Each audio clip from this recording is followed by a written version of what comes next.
think we should be. We should be. Hold on a second. Camera's looking a little fuzzy, so we're gonna fix that right quick. There we go. That's a lot better. A lot better looking. All right. What's up? What's good, everybody? Welcome to the stream. It is the first stream of 2025. Happy New Year to everybody. And I hope you guys are already having a good start to your year. And what better way to start off the year with some hype? 2025, we got a lot of movies coming. We got a lot of variety of movies on the way. And it looks like 2025 is going to be a very big year for cinema as a whole. So I want to dive into my most anticipated movies, your most anticipated movies, and just kind of discuss and just talk about what we're excited for in the year because it's a brand new year. Why not start off on a good route? So, what's up, Carson? How you doing, my friend? What up? You excited for the new year? And what movies are you excited for, my friend? But yeah, I actually, while actually working on the idea, I actually have some movies that I wrote down that I'm excited for. So I'll go through those and kind of give my reasonings as to why I'm excited for, a certain movie and things like that. What's good, Marvel fan? Welcome to the stream. Happy New Year. Happy New Year to everybody. Welcome to 2025. We can officially say we made it to a brand new year. Blessed to see another year as well. You said can't be on long for too long, but I am here. Awesome, man. While you're here, let me know what are your most anticipated movies of this year? Because we got a lot of movies coming out, and every month for the most part is going to be stacked with at least a movie that someone is going to be interested in. We got musicals, we got biopics, we got superhero movies, we got action movies, we got horror films, we got thriller films. We have just a mixed bag of so much. Yeah, happy New Year to you. Thank you, Marvel fan. I'm just blessed to see another year. Last year had some good moments, and it had its rough moments. But I'm just glad that we're like I said, it's a fresh start to the new year, and just seeing where things go. I think, like I said, overall, I just have a feeling that this year is going to be a really good year for cinema, for video games, for just all the stuff. Like, there's just so much good stuff coming that I'm just excited for. So, let's see. Basically, every comic book movie I'm excited for. Got you. I got you. So while we're here, I probably was gonna wait until we have more people, but I will kind of go through the list of movies that I'm, most anticipating for this year. The first one is probably obvious. Superman. Superman's a big movie. This is a big step for the DCU. To see, where this goes, where we're going with future projects, and Superman, Creature Commandos is the start of the DCU, but Superman is the pinnacle of the start to the DCU. And just from what we gotten of the trailer, I'm already liking what we got from the trailer. So I'm very excited for that. I'm really curious to see how David Cornsweet is going to, what is he going to bring to Superman, but also Clark Kent. We have, Lois, we have Lex Luthor, we have the Engineer, we have Ultraman, we have like all these different characters in the Superman movie. So it just feels like it's going to be a well-needed movie for a while, that I feel. And Superman is that character I feel like is you could do it anytime, but when it's done right, it feels good. So Superman is on the list. Michael. You guys know that I'm a big Michael Jackson fan. I always will be, and I always will be in support of Michael Jackson. And for me, this movie's big because, we've had some Michael Jackson things in the past. We have some Michael Jackson things in the past. What can you hide in your hair? That's actually funny. I'm pretty sure there's some things I can hide in my hair if I'm being honest. Um, but yeah, like the Michael Jackson movie, like I said, big fan. Always been a big fan of Michael Jackson ever since I was a little kid, and I've always wanted to see a big screen version of his life. And I really hope that this movie like really dives into the unknowns about Michael Jackson that not a lot of people know. As someone who was a fan, I pretty much know a good amount of things. So it would be nice to see and just hear some things that I haven't heard before about his life. And so yeah, we're gonna go there. So Michael, then we got The Day the Earth Blew Up, a Looney Tunes movie. I mean, come on, how can I not put this movie on the list? I've talked about this movie. It's really crazy that this movie was on the brink of getting canceled at one point. We weren't gonna have this movie, but because there was so much outcry and so much support within this movie, we're finally getting a Looney Tunes movie. Not a Looney Tunes movie that has celebrities in it. Not a Looney Tunes movie that has all these weird things going on. Just a straight up Looney Tunes movie with Daffy and Porky and Petunia and some other characters that we're going to get introduced to in this film. And it's a fully 2D film. A fully 2D film, which is awesome. I'm glad to see, that's still going. And I hope with this that more 2D animated films make their way on screen. I do have a video idea that I'm going to come up with in maybe a week or so about some things that I'd like to see animation go into the future that I think would be very beneficial, but we'll get into that. I'm going to get into your comments. You said most excited for probably Fantastic Four. Definitely Fantastic Four is definitely on the list. When I get to that, it's going to be really interesting to talk about that because Fantastic Four has a lot going for it, because we haven't really had a good Fantastic Four movie, but now that we're in a new age of Marvel, I feel like with the amount of effects and the amount of, I guess, storytelling we could get, because Kevin Feige loves the Fantastic Four. Fantastic Four is one of his favorite characters, so I feel like if he's someone who wants to get the Fantastic Four right, and I think hopefully, we get we get something there with that. But like I said, I'll get into that when I get more into the list. In Gunn We Trust, I like I said, man, Rich Wolf, I hope James Gunn brings it with Superman, which he's brung it with Creature Commandos so far. I'm enjoying Creature Commandos, so hopefully, him saying that each project is going to have its own thematic element, that with Superman, this movie has a different, theme to it, has a different feel to it. It doesn't feel like anything else he's done. So, yeah, we had to yeah, we did, yeah, Mr. Fantastic. So I hope Pedro Pascal really brings it with this character, because Fantastic Four has a star-studded cast, and not all the time, not every movie because it has a star-studded cast is going to be good, but I can only hope that with some of the talented actors that they casted in Fantastic Four, that it could only be good. I hope so. But next, getting to the next movie, I have Captain America: Brave New World, which I am looking forward to that movie because again, we got Sam Wilson, right? I want to see Sam Wilson be shown to be Captain America, because you build him up. You have these movies, you have him appear in these films, and I don't want it to be something where Sam feels like a second fiddle character in his own movie. I don't want that. I want him to be the leader. I want him to be the main person that the movie should focus on.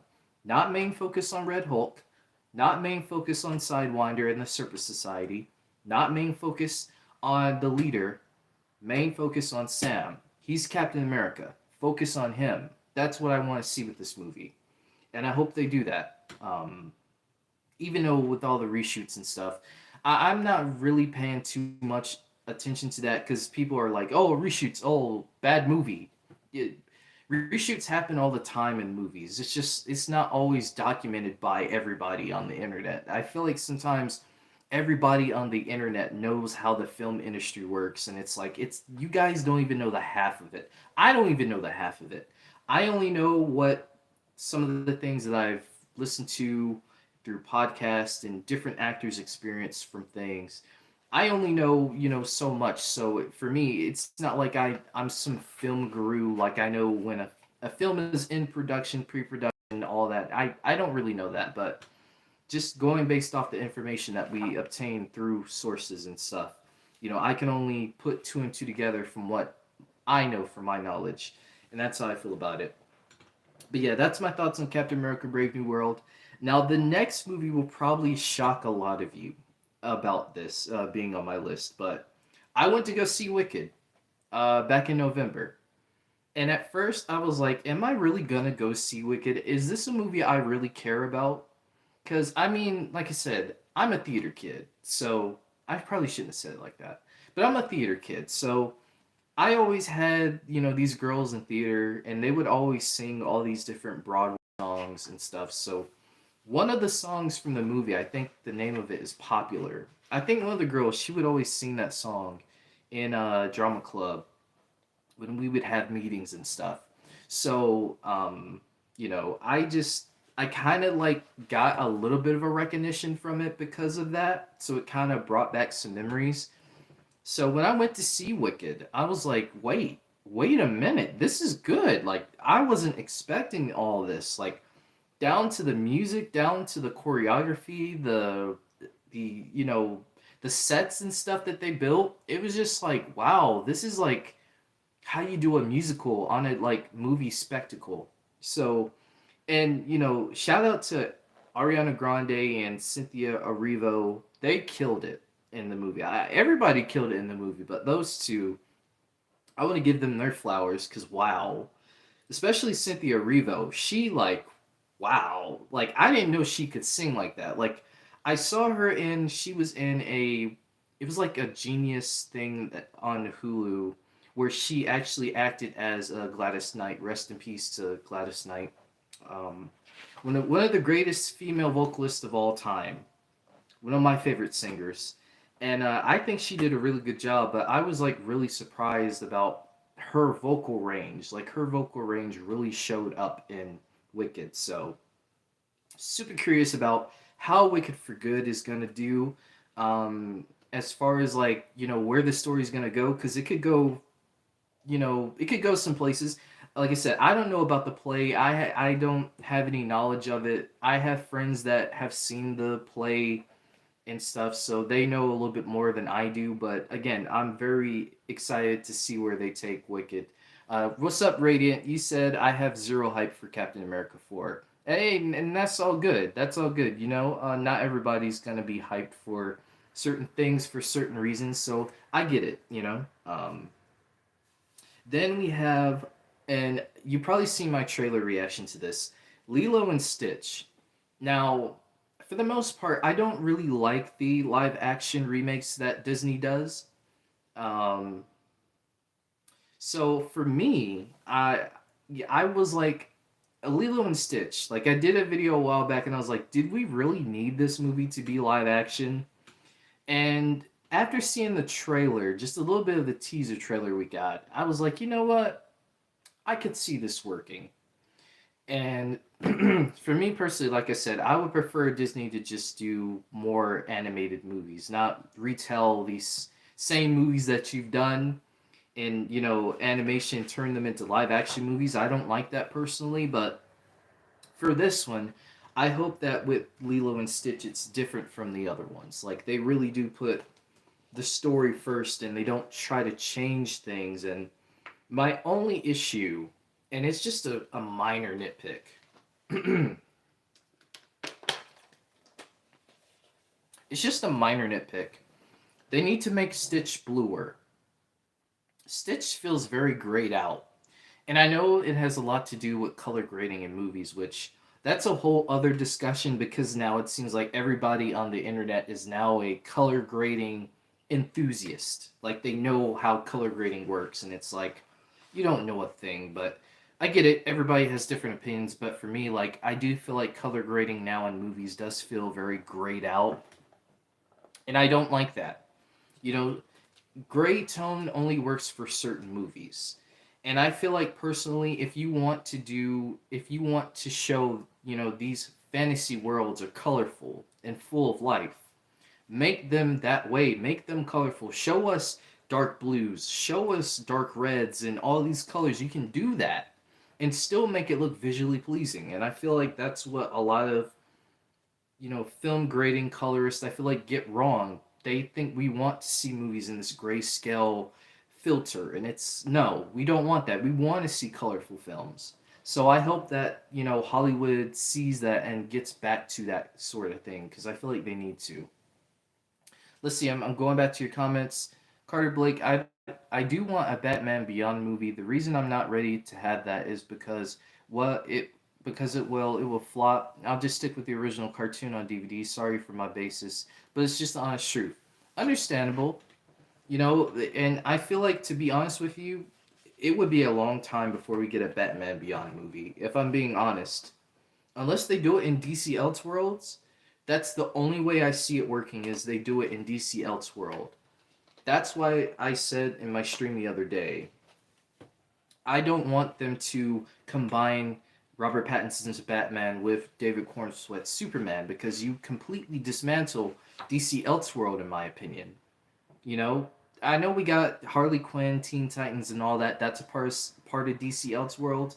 But for me, I just feel like once you do that, I feel like you kind of mess with the rhythm of what Matt Reeves has built up with his universe. So I don't want them to combine those universes.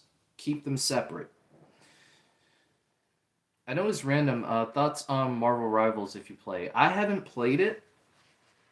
I have friends that have played it. They said it's pretty good so far. Like, so I can't really give too much of an opinion on Marvel Rivals. But as far as like gameplay wise, it looks fun. It looks like a fun game. So once I invest in getting a better PC and stuff, I can maybe try to stream on Twitch, and maybe I'll try to play the game. I don't, like I said, I've never really played those type of games before, but maybe I will. So if that's what you guys want to see in the future, I could definitely make that happen. So let's see. Next movie, Karate Kid Legends. So my reason for Karate Kid Legends in this movie is because I'm very curious about what direction they're going to go to in this movie. Now, obviously, if it was up to me, if you would have asked me to choose between a Cobra Kai movie and a Karate Kid Legends, I would have chosen a Cobra Kai movie, because I feel like there's more things you could do with the world of Cobra Kai, and I just feel like, personally, not saying that Karate Kid Legends won't build into whatever universe they're trying to build, but I just feel like from a fan, but also from like a creative standpoint, I feel like there's more stuff you can do with Cobra Kai in a movie than you can do with building up a new character and kind of adding these other characters that we've seen before, because we know Daniel LaRusso.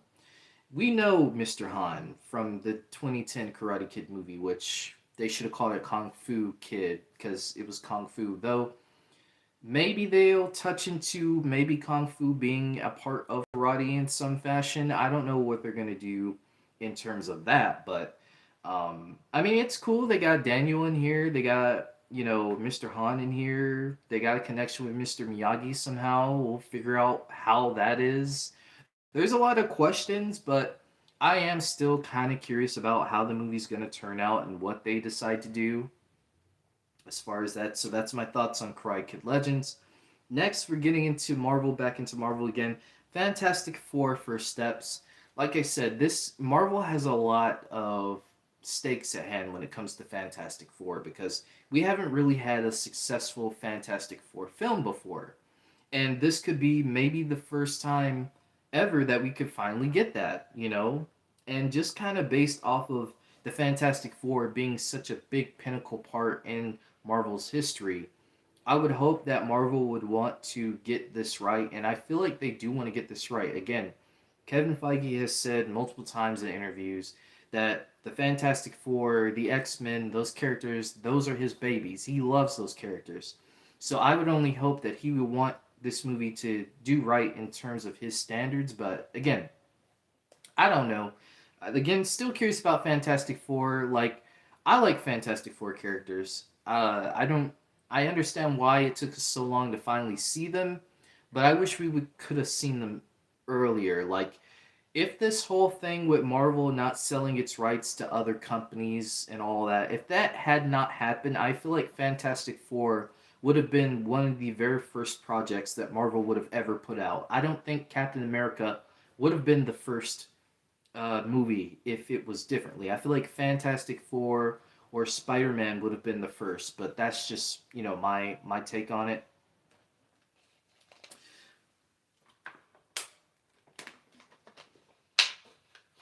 Yeah, Fantastic Four first steps. I hope it's good.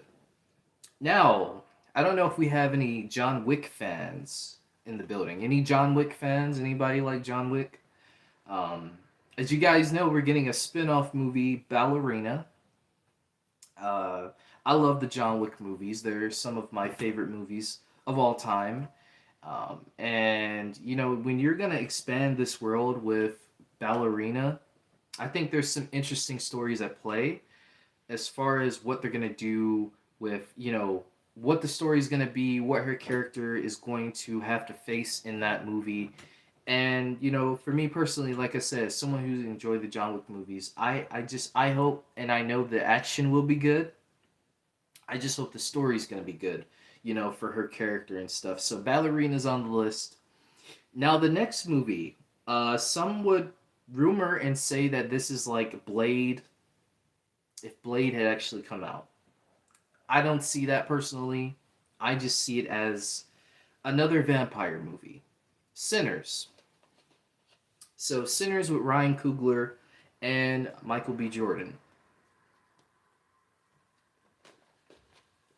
Now, from what we know, this is based in the 1930s, so this is like a 1930s vampire hunting movie from the sounds of it.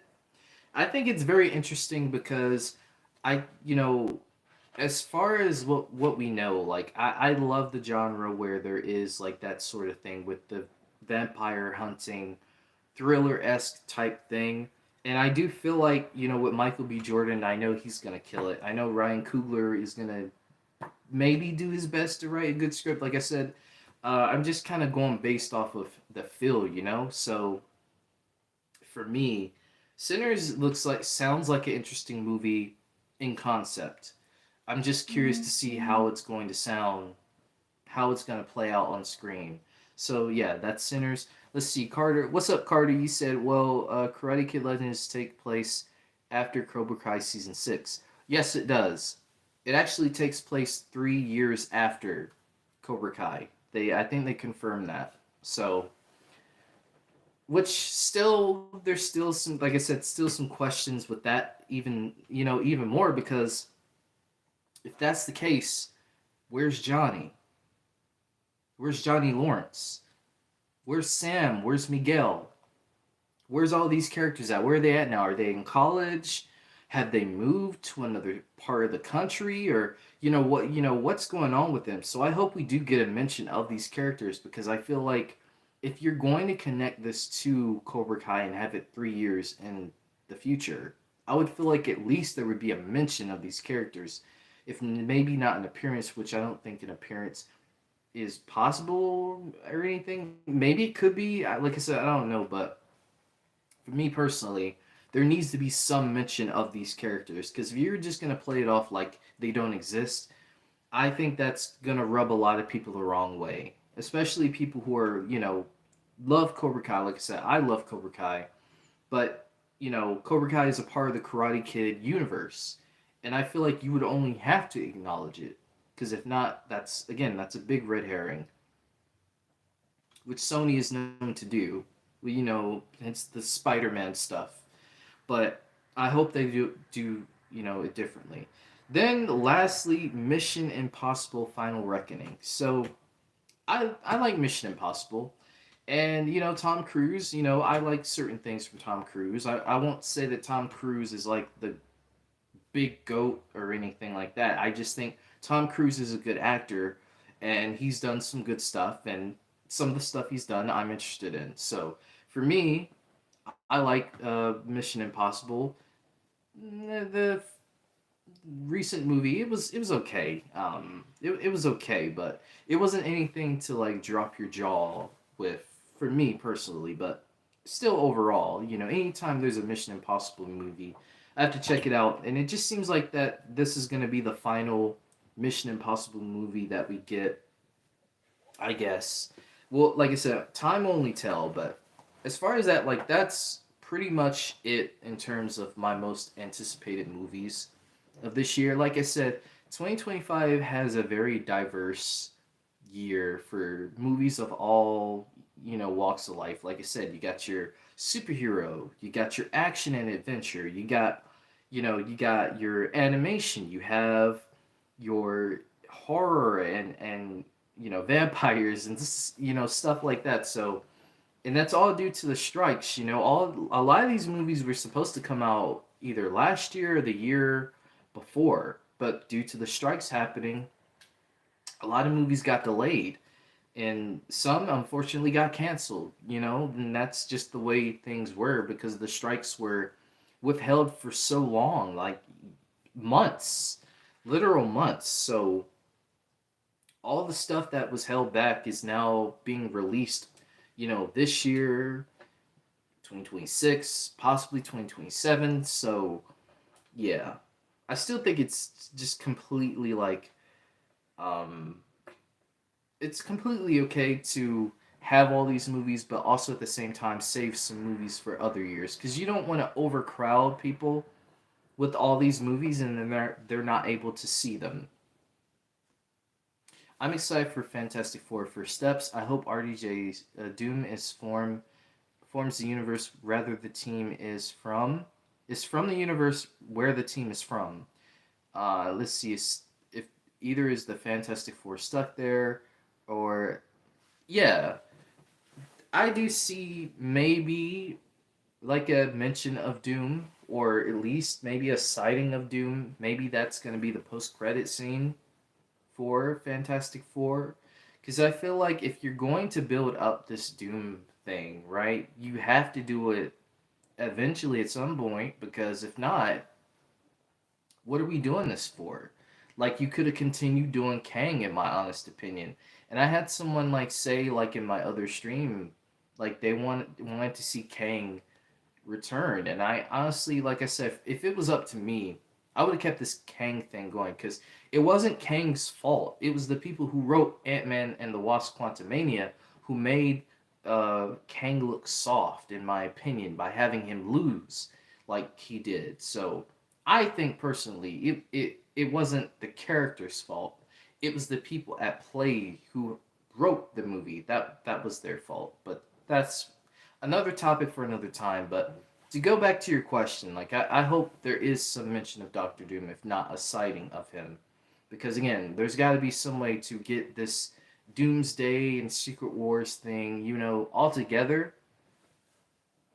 I just hope they do it right, and it's not something that they rush and throw together because we need to come up with a big plan. And Doctor Doom was, what everyone online was saying they should do, which I don't want to re-rant myself back into that. But like I said, I feel like Marvel was listening to what the internet fans were saying, not people who genuinely like care about the franchise, but Marvel internet fans who feel like they know every single thing about Marvel. Hence, if you ask them three comic books that aren't by the same artist that they've read previously before, they won't be able to tell you. But that, like I said, that's just another thing for another time that I really rather not get into. But um, yeah, that's how I feel about it. So again, Fantastic Four First Steps. I'm looking forward to it.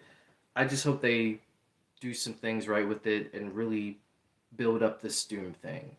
Um, and even like with Spider-Man 4, which is 2026 still, I'm guessing, even with that, like there's still some questions and there's been a lot of rumors and stuff, thrown around, which this isn't the first time this has happened.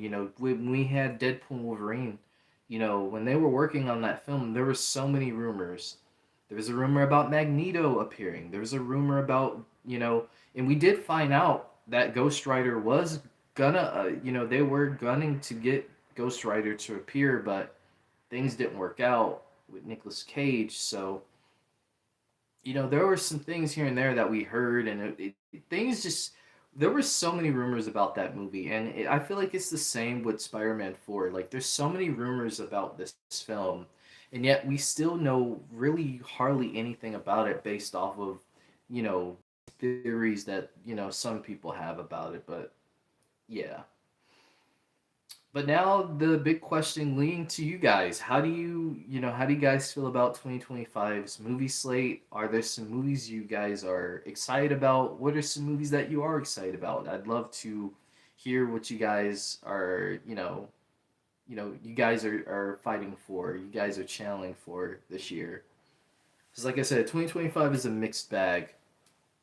Like I said, not just for movies, but also for video games too. We got a lot of video games coming out this year, and I would love to cover video games, but I feel like there might not be an audience, with me. I feel like there might not be an audience where I could cover video games like I would like to, but obviously GTA 6, if it does come out this year, GTA 6, Mafia: The Old Country, which is my most anticipated game of this year. I love the Mafia games. I love the storytelling within those games. So I can only imagine that Mafia: The Old Country, I hope, has a good story. And I'm gonna say this because I know a lot of people, get hyped about GTA 6, which is fine. We haven't had a GTA game in over a decade, so I understand. But at the same time, I feel like Mafia: The Old Country might have the better story. In terms of story wise, I feel like it might have the better story than GTA 6, but that's just me. But yeah, a lot of games, a lot of movies, TV shows too. We got some TV shows and stuff. So 2020, this year, 2025 is looking to be a pretty good year in terms of entertainment and stuff. Just a mixed bag.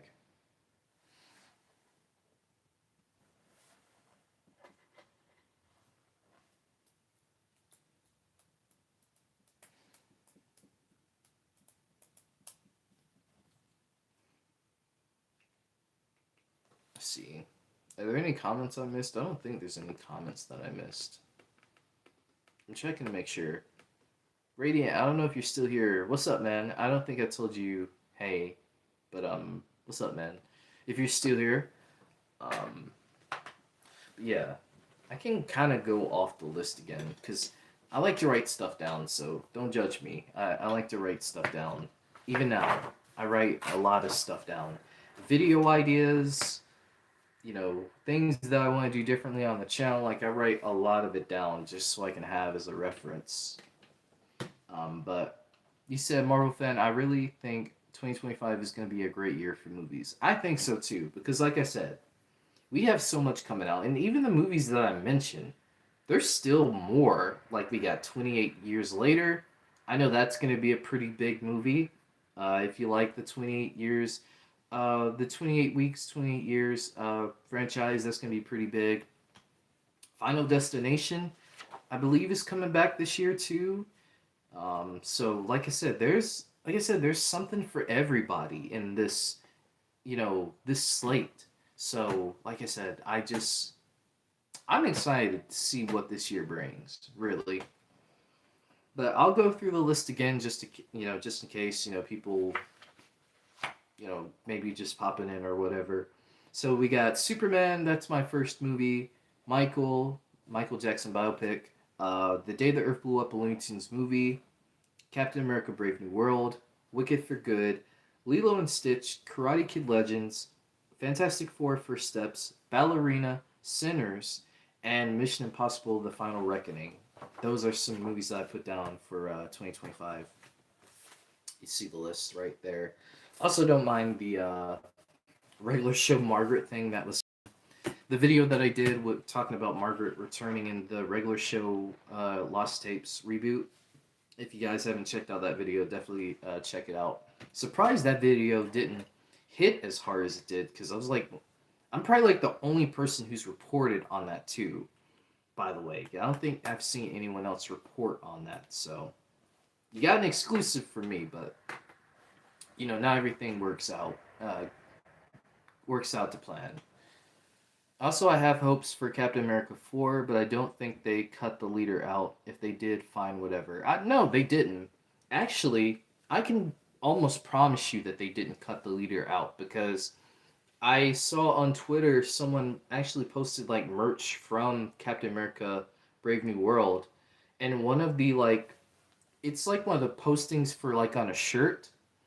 There's like a leader one that they had, and you can actually see the leader what he's going to look like. He's got the elongated head with the hat on, so the leader is going to be in that movie. It's just as far as what his role is going to be, that's to be determined.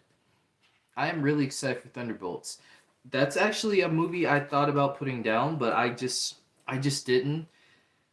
So the thing with Thunderbolts for me is like I know it's gonna be like an ensemble movie where we get all these characters, but I just don't know too much about the Thunderbolts as far as like you know, as far as the characters. Like we've seen these characters appear in previous projects, but as far as what the dynamics is going to be between these characters, that's something I'd have to like see. We've gotten multiple trailers. And yeah, the trailers are okay, but I don't know. I feel like I need to do more research on the Thunderbolts before I like feel like I want to see a Thunderbolts movie. But who knows? Like I said, Thunderbolts movie could be a pretty big movie. It could, you know, with that asterisk, still people trying to figure out what that asterisk is. If it could be the Dark Avengers. Maybe we could be getting that at the end. We'll just have to see. But you know, it's interesting. Like I said, I don't hate it. I don't love it either, but I don't hate it. So I'm gonna check it out. But like I said, there's something for everybody in this year. So again, I'm gonna give stuff a shot. I'm not one to listen to like what other people have to say, and that's like my advice to like anyone. Like you hear all these things online about people saying, "Oh, this movie," and it's like, go see the movie yourself. Some movies might not be best to waste your time on, like Madam Web.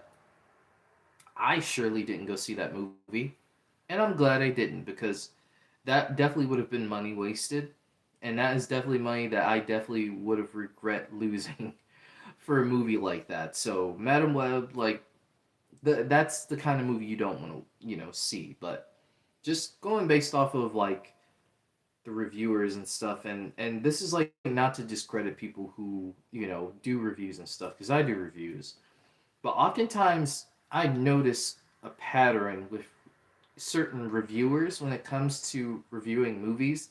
It feels like they always have sort of the same phrases that they use. Like, I'll give you an example, all right? So, say there's a sequel to a movie, right? Well, this sequel does some things differently, but it's not as good as the original. Uh, that might be a phrase that you hear often. It's not as good as the original. But the question that you may pose to yourself, okay, well, it's not as good as the original. Is it bad? Is it good still? Is it bad? Like, they don't really tell you off rip what they mean by that. They just say it's not as good as the original, which is like, okay, fair. But tell me, is it good? Is it a good, not as good as the original? Is it a bad, not as, you know what I mean? Like, be more specific, in my opinion. So, I take certain things that certain reviewers say with a grain of salt because it's like, I get it. I get why you're doing what you're doing. I get why you're saying certain things that you're saying because people are going to look into it and they're going to have these other questions. And that's why I say, like, when it comes to reviews, you can listen to them, you can watch them, but, not all the time are they always accurate. Some people have bias towards certain movies. Some people feel like certain movies shouldn't exist in the Hollywood film, industry. That's fine if you feel that way, but I've always seen Hollywood as a place where, if you have a story, a good story at that, and you're passionate about that story, why can't your story get told? It doesn't matter who you are, it doesn't matter, what you've been through in your past. I feel like if you have a story and it's a good, compelling story, why can't it be told? Why can't we have something new and unique and original? Why do we have to suffice to a reboot every 12 years? Why do we have to suffice to a sequel every so often? Sometimes some things don't need a sequel. Sometimes some things just can just be one movie. I say this, and I said this before. If Back to the Future was just one movie, I think Back to the Future would still be a classic today because the movie's so good in itself and the storytelling and the jokes and the beats surrounded around Back to the Future that if you decided to not do the other two, I think you would have been fine. Same with Karate Kid. Even though I love Karate Kid 2, and Karate Kid 2 is my favorite Karate Kid movie. I love Karate Kid 2. But even with Karate Kid, right? If you wanted to do just a one and done with, you know, uh, Daniel LaRusso beating Johnny Lawrence, right? But then you think about it, then I'm saying that, and then it's like we wouldn't have Cobra Kai. So like, what am I saying? So again, opinions differ, but some things it works. With Cobra Kai and Karate Kid, it works because it adds more, context to those characters. But then when you have shows and movies and stuff that came out 20 years ago and they decide to reboot it, and then it's just like, hi guys, you remember me, right? I'm from that show you guys like. It just comes off to me very artificial, and I don't like that. So for me, reboots are interesting as far as a concept that makes sense. If the concept doesn't make sense and it's just for a cheap, I think of it like wrestling, right? I'm a big WWE fan. If you have a wrestler that comes out there, right, and they're just out there not to serve a purpose, not to put anyone over, it's just for them to be out there to get that pop. Everybody wants that pop. They want that. Thank you. Thank you for doing what you do. Everybody wants that, right? But if it's just that moment for that, to me it just comes off like very. It just comes off very just artificial and just not really meaningful. Um, and that's why I hope with Secret Wars and Doomsday, these characters that we're gonna see either cameo or appear in these movies, don't let them be just something that's like, hi, remember me? I'm from the old Fantastic Four movie. Hi, remember it's me, Toby, first Spider-Man live action here. Well, technically, in the movie sense, but Spider-Man has had live action stuff since the '70s. But um, I don't want them to do anything like that. To me, it just takes away from the purpose that you could have with these characters. So I hope that they see things from that perspective. I cannot wait to see the Thunderbolts. I'm happy U.S. Agent came back because I liked him in Falcon and the Winter Soldier, and I hope they add Red Hulk also. I mean, maybe they could add Red Hulk, but I feel like there might be more plans for Red Hulk. I just don't know what it could be. But I think we will see Red Hulk again. I just don't know when. I hope he's not a one and done.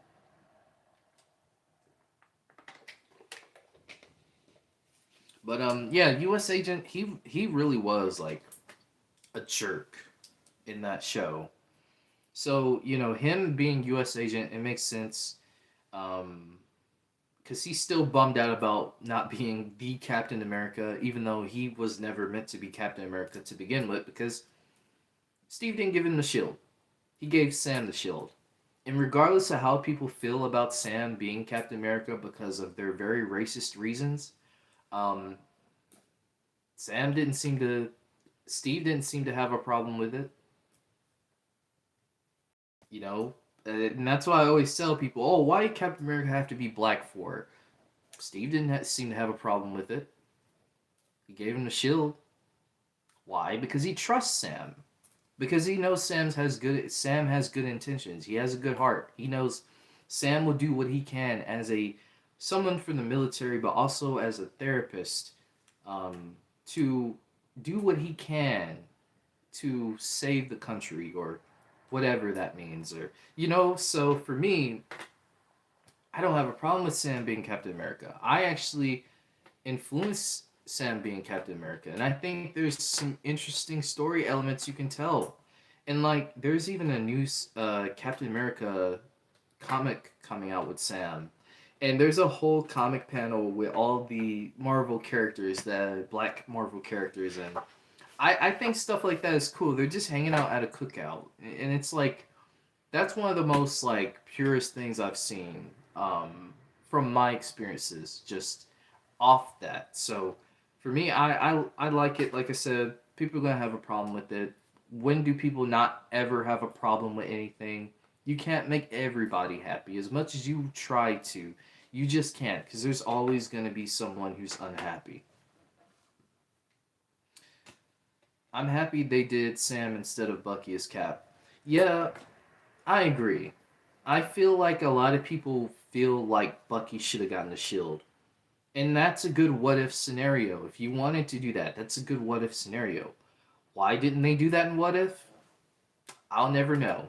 But I've said enough about what if and my issues with that series and stuff. But if you wanted to do, like I said, if you wanted to do a what if episode on what if Bucky got the shield, you could have done that. There could have been some interesting story beats with that. If you even wanted a variant of Bucky to maybe come in with Secret Wars or whatever, maybe do that. But don't undermine Sam, because Sam is Captain America. And that's why, with this Captain America news, although people want him to come back as Captain America, I hope that's not the case. I hope he either comes back as Captain Hydra, maybe an evil variant, or, there was a report of him coming back as Nomad, which I know Nomad has some ties to Captain America, so maybe there's something there.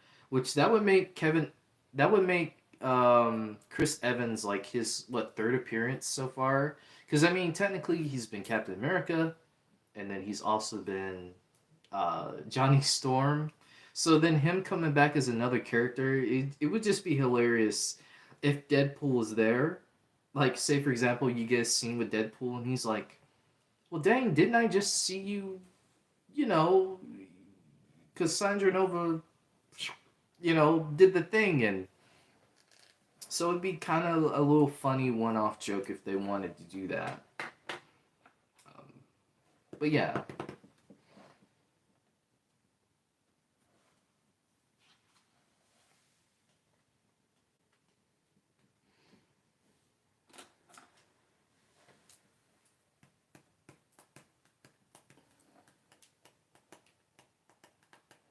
if it was in between Sam and Bucky, it would be Cap to be Cap. I would pick Sam, but I wonder if they make Bucky and Sam can be Cap at the same time. So maybe they could do like I'm trying to think. So you maybe they could have done like a what if scenario where what if Sam and Bucky were Captain America. So something like that. I don't know. I feel like you'd have to give them a name or something. I don't know what they would be. I don't know. They'd have to come up with something as far as that. But I feel like, in my honest opinion, like there should only be one Captain America. Like there shouldn't be multiple versions. Which I know we got Captain Carter, which Captain Carter's cool, but I just feel like.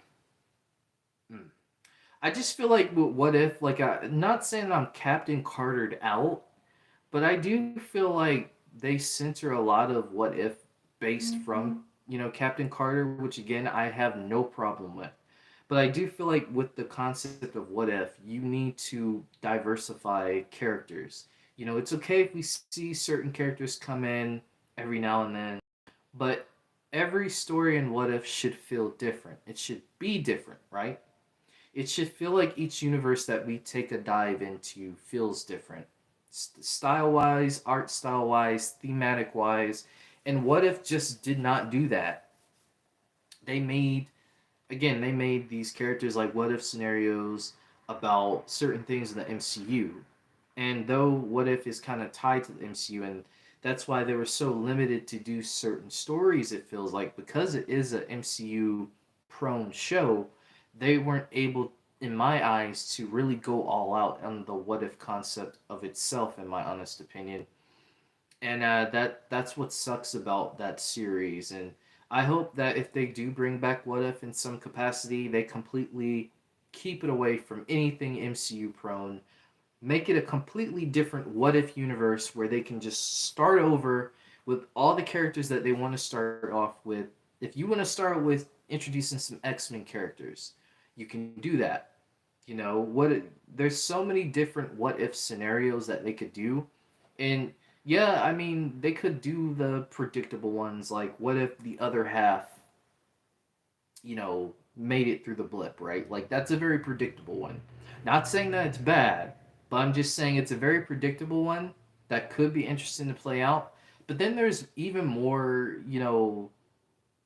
out of the box ones that they could do too, or could have done.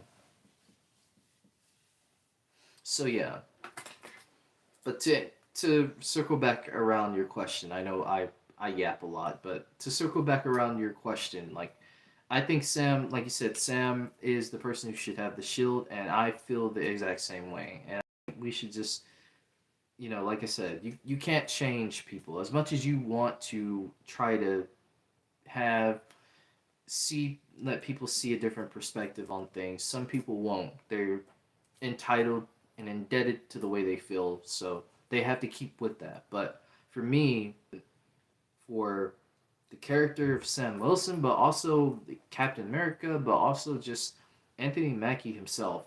I know some people have their thing with Anthony Mackie, and that's fine. You think he's a cornball, whatever. Like I said, everybody has a different opinion. But for me, like I said, we don't have, in my honest opinion, I feel like we don't have enough leading forces in the multiverse saga as is, and I feel like if you want to build up Sam, now is the perfect time to do so. It feels like I'm criticizing, but I'm not trying to criticize, but I'm like trying to get into the creative, mind of how I see things and like how I feel and how things could play out.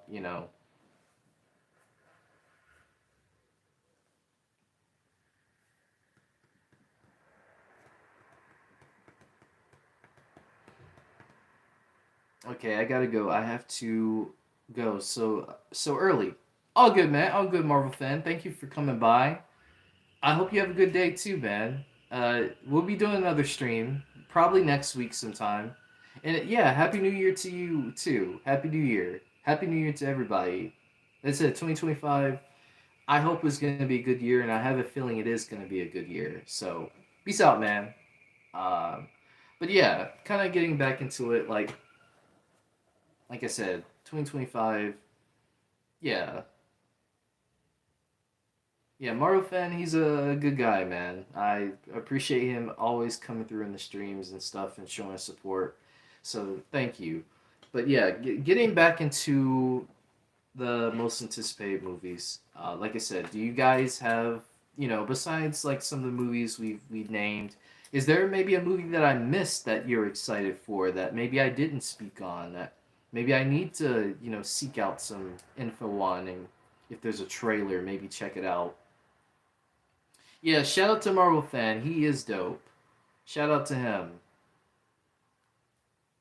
Happy New Year's, Caden. Welcome to the stream, man. We're just talking about most anticipated movies of 2025 and stuff, and my most anticipated movies, and just kind of some movies you guys are excited for and hyped for throughout the year. Like I said, 2025 is a mixed bag.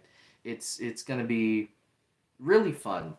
I think it's gonna be a really fun year for cinema. Oh, Mortal Kombat. I forgot Mortal Kombat 2. That's another movie that we're gonna get this year. So, if there's any Mortal Kombat fans out there who, maybe you like the first movie, maybe you don't, maybe you're, you know, gonna give this second movie a run. Let me know. I like Mortal Kombat. Like I said, I've played a few Mortal Kombat games in my time, and the characters and whatnot.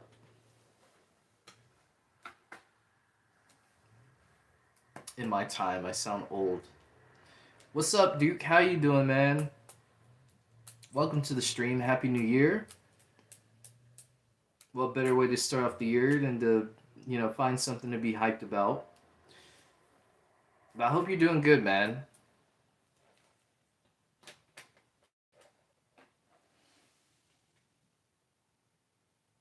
Good, just bored. All good, man. So, welcome, man. Like, I know you're bored and everything. So, tell me, are there some movies this year you're looking forward to? If you have a list, definitely name some. You said Dark. You said Gumball movie. Yeah, I feel like the Gumball movie would have came out this year, but we now know that the Gumball movie probably isn't going to come out until like after season 7 because it was going to come out before season 7, but it seems like season 7 might be getting close to finishing. I don't know if that's true.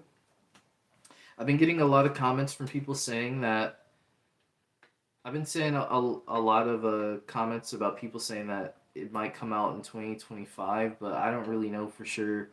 I've been doing research. I haven't really seen anything on that, so I can't really say that that's true. So I'm not gonna say anything about it until we get like a confirmation from someone, or it just so happens that there's something that comes out and it is true that it comes out. So yeah, you said New Year things get worse and or stays the same. Obvious, well, man, I understand. Is there something at least that you're hyped about this year? Is there something you're looking forward to? Maybe a movie, a game, a TV show. Is there something that you're looking forward to? Because sometimes I can't speak for everybody because everybody's different. But for me, like it just takes knowing that there's something coming out this year that I'm like excited to see, and it kind of it hypes me up. It keeps me motivated. Probably around spring or summer for the Amazing World Gumball. We'll see. We'll see. Like I said, I hopefully we get something soon about season 7. Which, like I said, I have a video next week that I'm gonna do about Cartoon Network, and something that Cartoon Network I think could do, and I think it would be a genius idea for them. Actually, you know what? I could kind of add a little context to it right now. So, I think Cartoon Network would really benefit by doing movies in the theaters. Now, don't hit me for this because I know Cartoon Network has had some movies that had theatrical runs and they didn't do well. But think about it like this, okay? So back when, certain cartoon shows and stuff started out as a movie, right? Some started out as a movie and became popular over time and then they got their own show. So something like a Gumball movie, I think would be good because, you know, a lot of people know the Amazing World of Gumball. They grew up with it. They probably still watch it now. They probably have kids and their kids watch it now. You know, that show's been out for almost a decade now. So it's kind of insane to think about like that a legit show that we watched, as kids. Now there are kids now watching it on Cartoon Network now. So I think it would be a really smart idea for Cartoon Network to lean into doing some theatrical releases for movies, for new shows, and some existing shows if they want. I think that would be a good idea. Nickelodeon did it when Nickelodeon.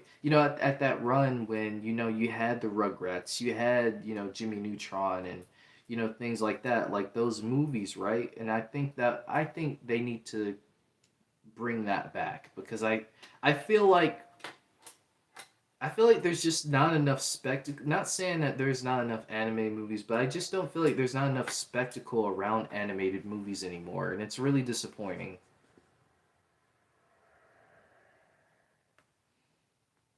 Let's see, Carter. You said there is people who want Sam Wilson to have the super soldier serum to beat him, and Red Hulk should talk him down, and he should talk him down.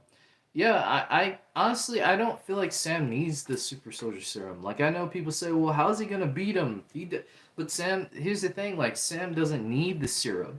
Sam is who he is for a reason, So I just feel like he's gonna be a different Captain America. He's not gonna be the same Captain America that we've seen on screen. New Superman coming back, I thought that was pretty cool.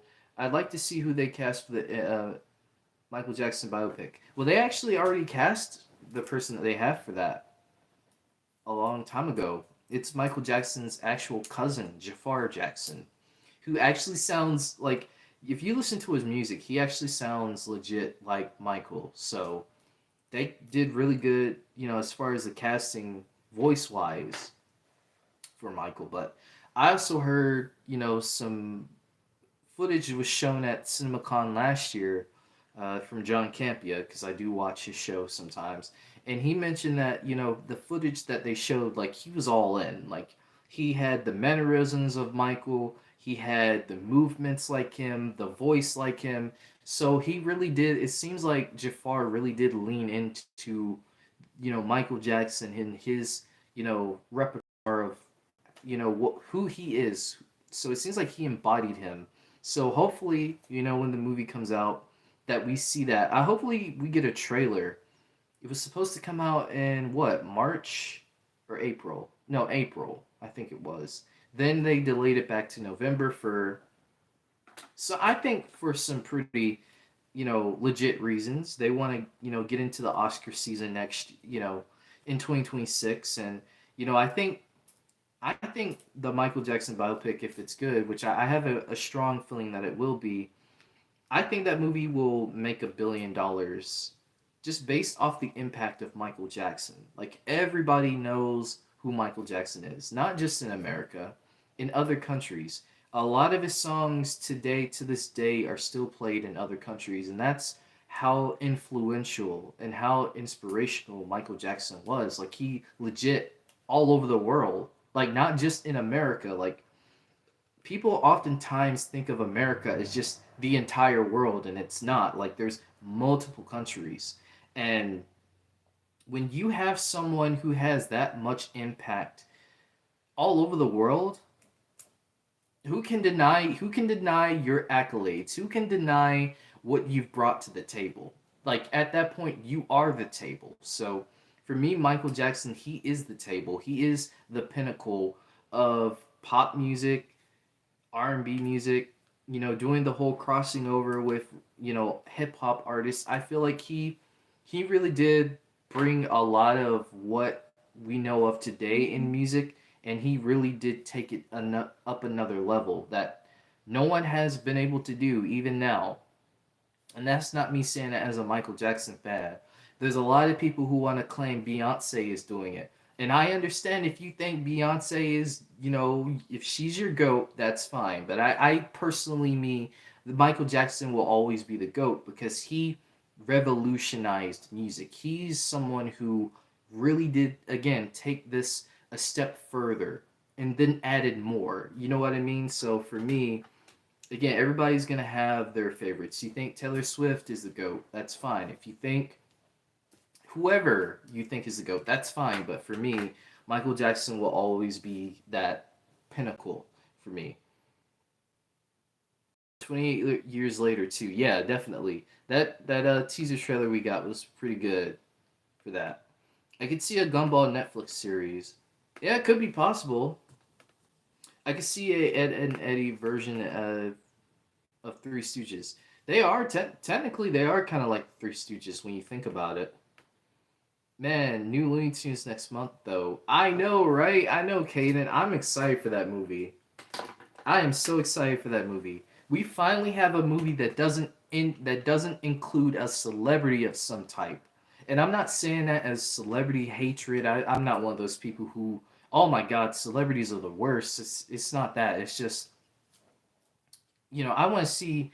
I've always wanted to see, these characters just as themselves, as they are, without the extra stuff in between.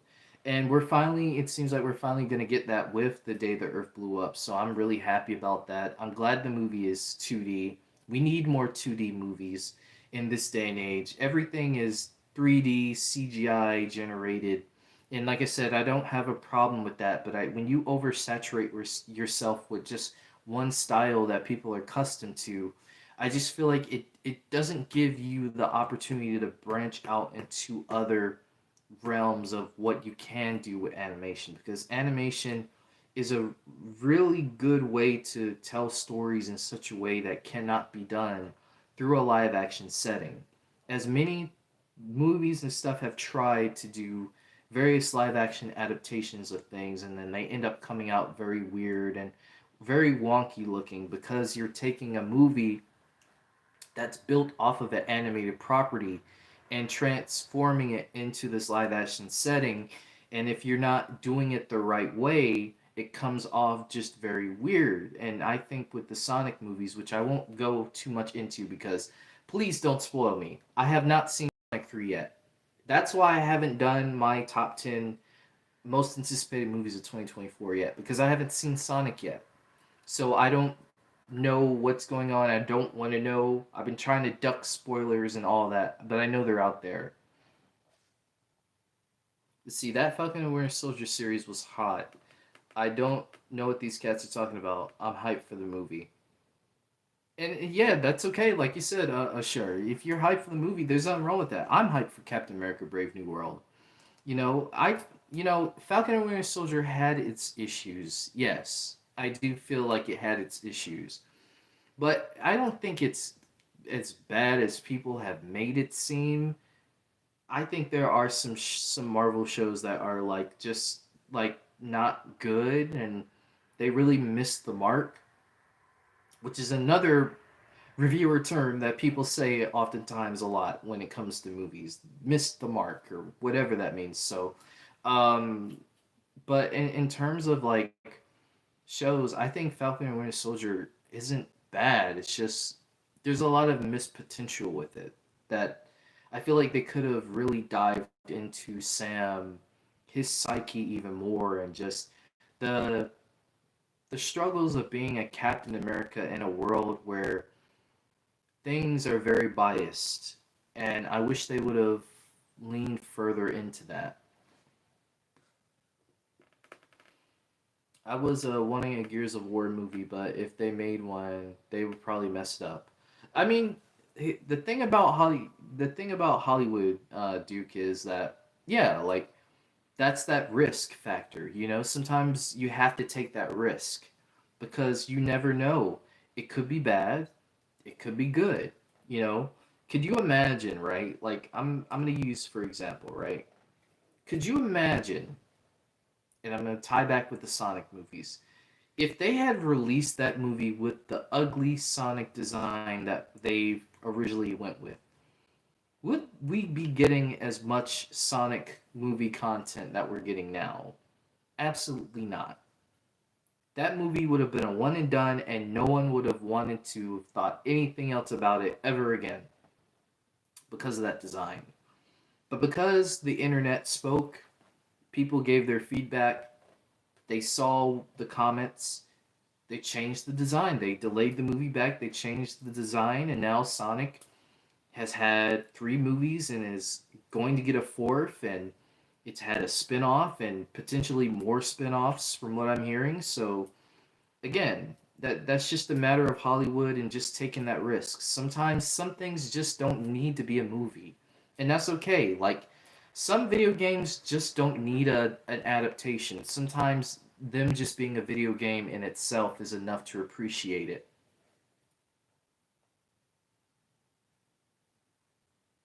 I like Ed and Eddie. Do you watch Ed and Eddie or not? Yeah, I do. I watch Ed and Eddie sometimes. I haven't watched it recently though, but I have watched it a few times. But yeah, Ed and Eddie is a good show. The ending is very satisfying ending. I really love the ending of Ed and Eddie. What's up, Kimberly? How you doing? Had a great New Year's. Awesome. Glad you had a great New Year's. It was good. Duke like DBZ. Like yeah, right? Like Dragon Ball.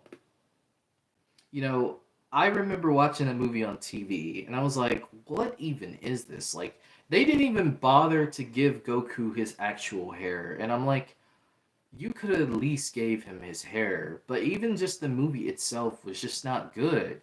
And I think that's a testament to the time.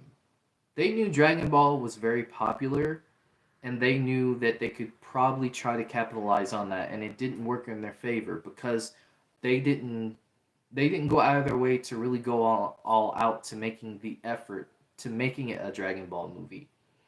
And so who knows, maybe they could try to do a live action Dragon Ball movie now and maybe it would be better. They're doing a live action Naruto movie, aren't they? I think that's what I heard, but even then, like I said, even with that, like they don't need everything doesn't need to be live action. Like keep things animated. That's the magic, and that's the magic of animation is that again you're able to do things that you have limitations in with live action. So again, it's cool that they think the live action thing is this new wave, but again, keep things animated and just good storytelling will progress from there. Like the DBZ animated movies, right? Like um there's one that came out, I think it was Broly that came out. I was in high school when it came out. I was like senior year. I was supposed to go with my friends, but something came up and it didn't happen. But based off the movie, based off what they told me, they said the movie was like really good and the theater was packed. A lot of people were there, and so that was like a fun experience for them. So again, you can do these animated movies and put them on the big screen and have a big spectacle with it. You know, that's just how I feel. I would catch Ed and Eddie occasionally, but my age group watched Transformers, Joe's, He-Man. Yeah, Transformers. Like I said, another good example. Transformers One. Even though the movie didn't do well in the box office, I still think Transformers 1 is a really good Transformers movie, and it would suck that that universe doesn't continue because there's a lot of story there. And I feel like the people involved with that movie really passionate about the Transformers story. Like, they were trying to tell the Transformers story in the way that I felt like it needed to be told that we haven't got. So, at least since the animated cartoons from the 80s and stuff.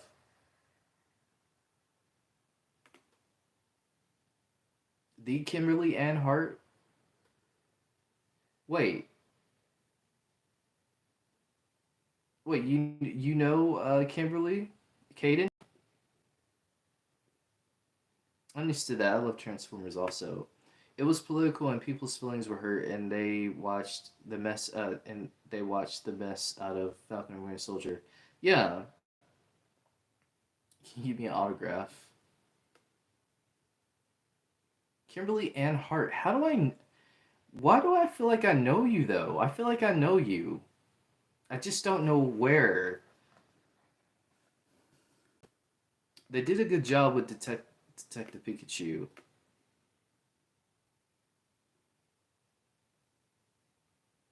Yeah, I thought, like I said, I think video game adaptations now are a lot better than what they were years ago. You know, because the technology has changed, the dedication and love I feel has changed. It feels like a lot of studios back then were trying to say, let's do let's do a Dragon Ball movie. Let's do I'm trying to think of what else wasn't that good that we had. But I feel like now it's sort of a thing where yeah, studios still say, hmm, let's do a Voltron movie. Let's do a let's do a live action He-Man movie. Like even though studios still say that, I still feel like in some way, shape, or form, you have to be a fan of what you're doing because if you're a fan, at least to a degree, I feel like you're able to, you know, at least give some story elements to that project because you're a fan of something. You're passionate about it. Like imagine putting someone on a Transformers project not knowing a thing about the Transformers. Imagine putting someone on something, and that's not to say that they still can't, because if they read the source material and see the animated shows and stuff, they can take liberties from that. But um, again, it all depends, and That's why X-Men 97, the first season, did really well because when you have someone who is passionate about the X-Men, who knows about the comic runs and the story and the lore behind the X-Men, you have this thing where you have something special where the story is key and those emotional moments that hit you. Because who would have thought that we would see Gambit die the way he did? I mean, that's still something that to this day I still think about, and I'm like, that was just like I wish I could just share my reaction to that episode. My jaw was dropped to the floor because I didn't think they would do something like that. But they did it and it worked and it added more to future episodes. Even though I do wish in some way they would have had Storm kind of have a moment with that because Storm and Gambit, they got history, you know. When Storm was turned into her child self, Gambit was there for her, right? And there's history with them. So um, I wish they would have had a little bit more emotion on Storm's side when it came to Gambit passing, but you know, what can you say? And we don't really know as far as what things they were able to do with the time that they were given.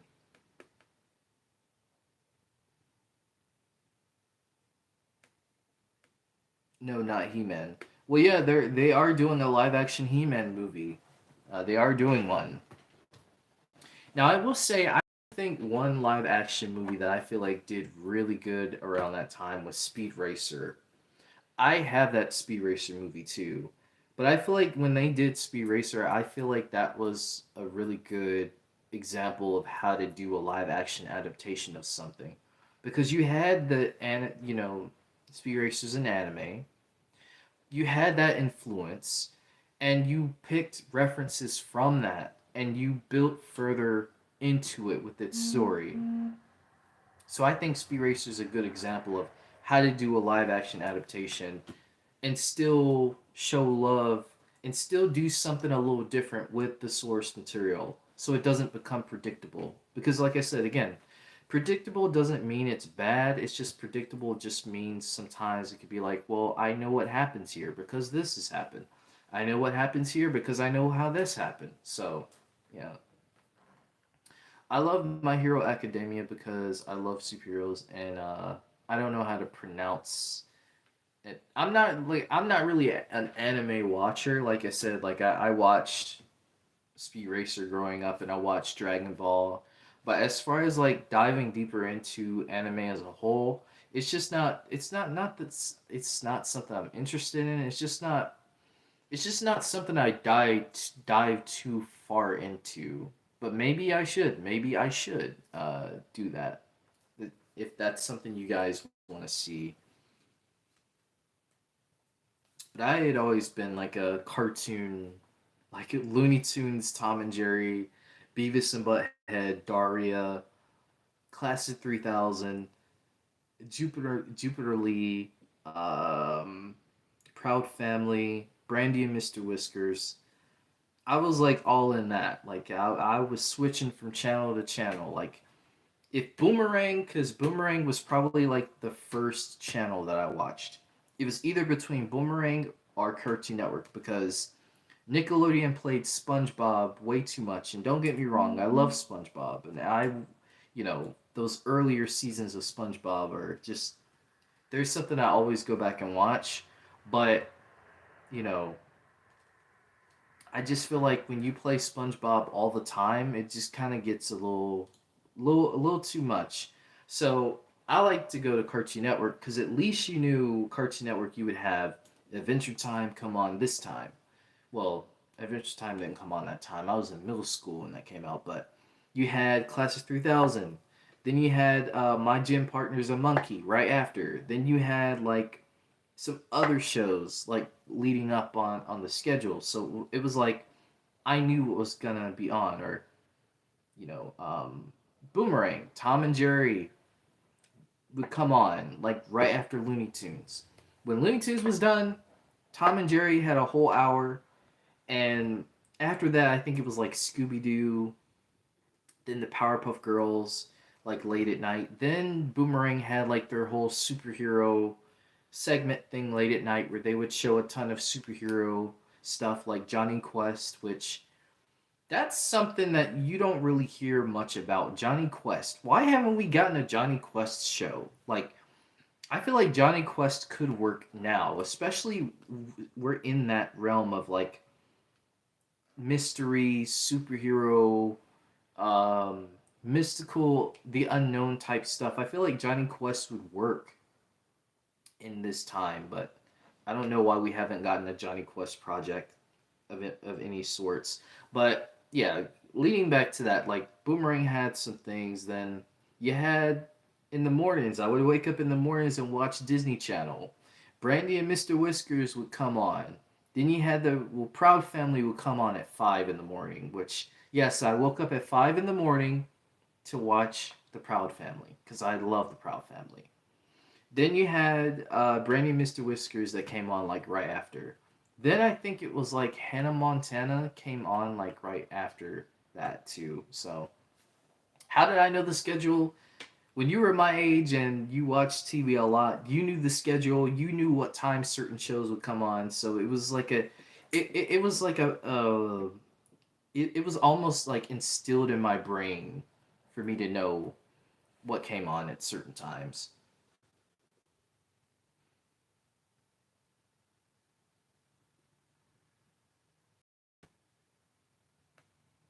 Duke, who are you referring to? Devil, is he talking about from that from the comics? I'm not sure what you're referring to. Kaden, you said Nickelodeon every occasionally would play Invader Zim or Teenage Robot. Yeah, they did. And then when they introduced Nicktoons, it was like a lot of those shows, like Invader Zim and Teenage Robot, would be on um, Nicktoons. Which it sucks because now Nicktoons only shows like Henry Danger now or something like that, right? So that's a bummer. Or they just show SpongeBob, I think, because I feel like Nicktoons is Nicktoons is definitely something that you know they could have really kept that. If they wanted to rebrand that, they could have rebranded that as the Slap. If you know the Slap, um,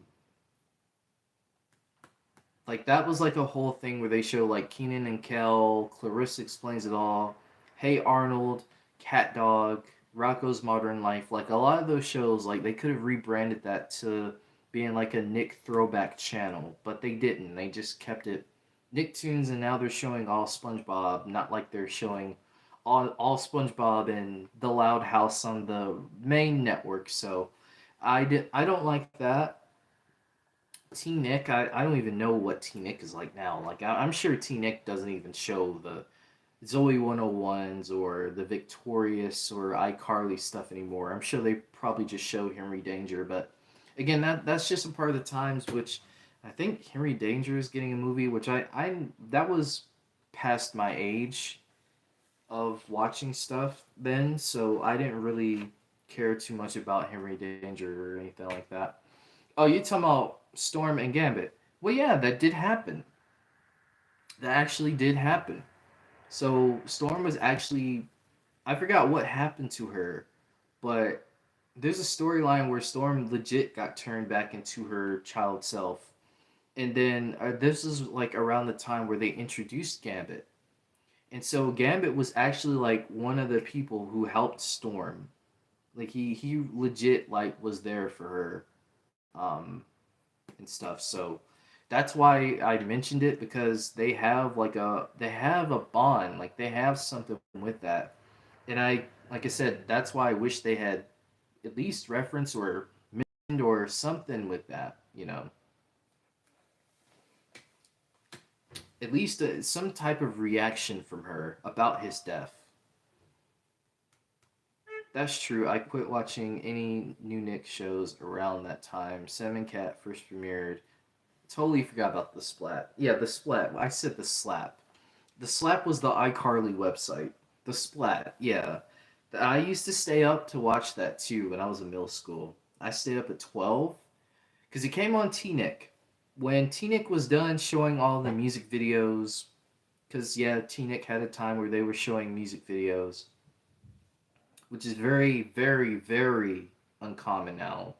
But when they did, it was like right after that they switched it, and they had the splat, and they had the whole like segment, well, the '90s stuff that they showed, like Are You Afraid of the Dark, um, stuff like that. Like I said, just Legends of the Hidden Temple, Double Dare, like they showed all that, and I wish they would have rebranded Nicktoons to that because I think there's still an audience out there who wants to see that. And we live in the streaming era, and regardless of how you feel about the streaming era, nothing is promised.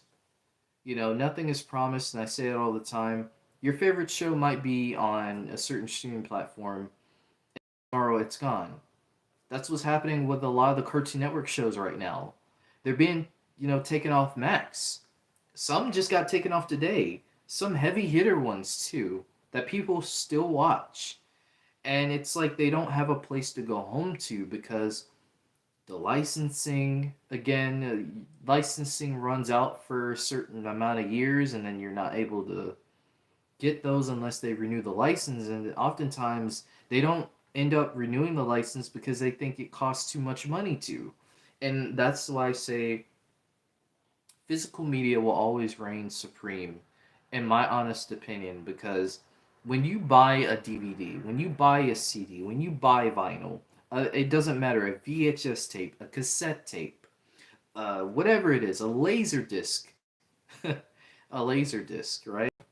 It doesn't matter because you physically have it in your hand. You're literally able to play it whenever you want to. Unless you end up messing it up, then you have to buy another one.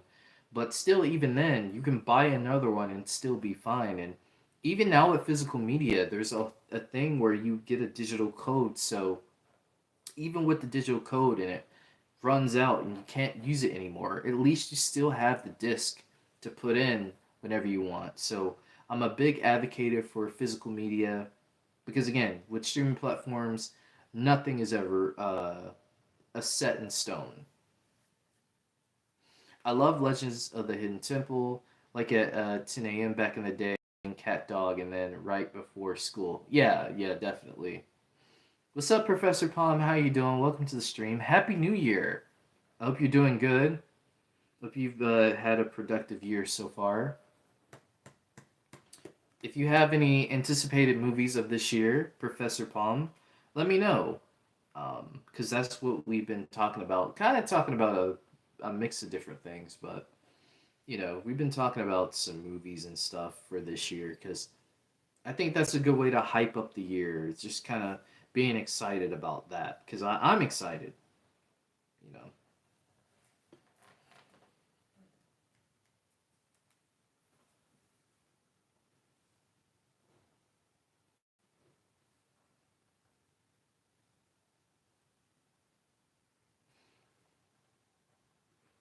Okay. Do I have my other pen? I don't think I do. I dropped on the floor. I can get it. Don't mind me getting my pen. Oh, my spidey reflexes. There we go. Yes, I have spidey reflexes. Don't ask me how. Not that I got bit by a radioactive spider or anything, but you know. You said I'm excited for the new Fantastic Four. I'm excited to see the MCU, how the MCU will do that. Yeah, a lot of people are excited for the Fantastic Four movie, and I get it. Like, I'm excited too. Like I said, I'm excited for Fantastic Four. I want it to be good. I hope it's good. Like I said, I I honestly feel like if Marvel had all the properties since the very beginning, Fantastic Four would have been the first movie we would have gotten. It wouldn't have been Captain America. It definitely wouldn't have been Iron Man. It would have been the Fantastic Four because I just feel like Once you start with the Fantastic Four, I feel like that's when you can kind of bring everything else in my opinion, because the Fantastic Four have been everywhere. They've interacted with Captain America, they've interacted with the Avengers, they've interacted with Spider Man. Like, Fantastic Four has interacted with a lot of the characters, so had they have had them, in a different universe like they're doing now, probably not. Like, they would have had them in the MCU from the jump. How Spidey powers? I don't. I wish I did. I wish I did, to be honest. I think that would be kind of cool. Maybe. It would be a blessing and a curse at the same time, I think. I thought I will admit I don't have high expectation. Oh, you don't have high expectation for Fantastic Four, or you're not. So are you excited for Fantastic Four, Professor Palm, or you're not excited for it? You said I love the 2012 TMNT on Nick and got it the DVD on complete series. See, there you go. If you love a series, sometimes you have to do what you have to do to buy it, even though it may be a lot. And I know physical media can be expensive. Sometimes I just don't have the time or the money to buy it. So, but when I can, when it's on sale, and that's the thing, you got to get the sales, man. The sales really do help out for real because, again, things just keep getting expensive every year. And that's like one of the big things that suck is, when we were younger, things weren't as expensive as they are now. And now that they are, it's just, it can be a lot. So I understand. But when you do have the time and the money to get something, if you feel in your gut that that's what you want to get that, go for it.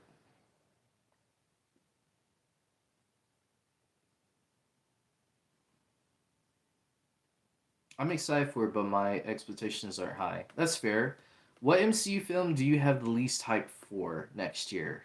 Ooh, this is definitely gonna get some people probably upset, but maybe not. Just all depends. But the Thunderbolts, I'm not certain what they're gonna do with the Thunderbolts. Like I said, it could be interesting, and there could be some interesting implications, but I'm uncertain about the Thunderbolts if I'm being honest with you. So I feel like that would probably be the one I'm the least hyped for. Yeah, TMNT 2012, a great series. Great films. You said I don't have any high hopes for any of the MCU films. If I'm going to be honest, that's fair. That's fair. So what? Since you don't have any hype for any of the MCU films, do you have any hype for any movie just in general this year that's coming up? Maybe like a Superman or Karate Kid Legends or just anything in general. Like maybe a movie I haven't mentioned yet. Maybe there's a movie that you are like hyped for. I still think Armor Wars is not canceled, but at this point, I think it is. I feel like they're gonna save Armor Wars until after Secret Wars. I feel like that's gonna be the plan, unfortunately. Um, I mean, they could have built if they wanted to, they could have built up the West Coast Avengers, but I don't know what they're gonna do with that right now. I don't know if they're gonna do it. That show got me through high school. That's fair. Yeah, me and my little cousin. He's not little anymore, but me and my cousin, we would always watch the show on Saturday mornings, and we would always like after it went off, we would talk about like, oh, did you see what happened with that? Did you see what happened with that? So it was like a really cool bonding moment to have with him and stuff. I hope he's doing good. I need to check up on him. This is post Endgame MCU, so I see where you're from. Yeah, I mean, I get people like here's my thing. Like I get people are like, well, the MCU hasn't been the same since Endgame. But I feel like a lot of people kind of look at that from rose-tinted glasses because there's some things that I'm gonna be honest, there's some things that happened before Endgame that I'm like, did we need this? Why did this happen? the thing is, MCU's never been this perfect thing that people like to put it as. No franchise is perfect. Every franchise for the most part has had a movie or a project that was a little weak than others, or wasn't good, or was good, or didn't live up to its potential. It happens all the time. Like that's just the again, that's a part of Hollywood. That's a part of the risk of making movies and TV shows. You have these ideas and concepts, and sometimes things change, and there's a lot that just goes into the development and just process of it, and sometimes it comes out good and sometimes it just doesn't, you know. Again, it's just a risk that you have to take. The TMNT 2012 series was the best for me because when I was a teen, I was a teen at the time, so I could relate. Understandable. I still am hyped for still hyped and excited for Fantastic Four and Thunderbolts. It's just that I don't have any high hopes, but I really do have high hopes for Superman. Yeah, like I said, like Superman, like that's why that movie is first on my list. Not saying that any of the Marvel movies are gonna be bad. Like I'm not saying it. Like I said, I'm hyped for both Marvel and DC. That's something I want to end this whole like Marvel versus DC debate because both have had good moments, both have had mid moments, both have had bad moments.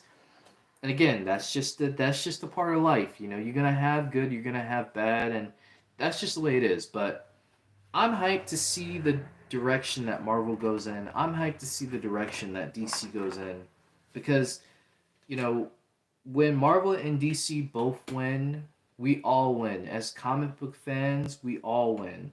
This gives opportunities for comic book franchises, you know, independent comics to get their rise to, you know, having their projects become a thing. A lot of people don't realize that. Film elitists, I'm going to call them that. A lot of film elitists feel that superhero content has killed Hollywood. And I'd say, quite honestly, that's the opposite. I feel that superhero content has only rejuvenated the Hollywood industry. Because a lot of the movies, if you look on the billion-dollar club list, you'll be surprised that a good majority of the movies are either superhero, action adventure based, and for good reasons, because there's some storytelling there, there's emotional moments, all of that, right? And there's nothing wrong with that. But saying that the MCU, or saying that DC, or saying that the superhero genre, there's superhero fatigue, I don't think that's the case. I don't think superhero fatigue is a thing. Bad movie fatigue is a thing, though. When you have bad movies that just don't have a good script, don't have good character development, don't have anything really going for it, that's when it becomes a problem. And that can be in any genre. It isn't just superhero media. It could be a western, a horror film.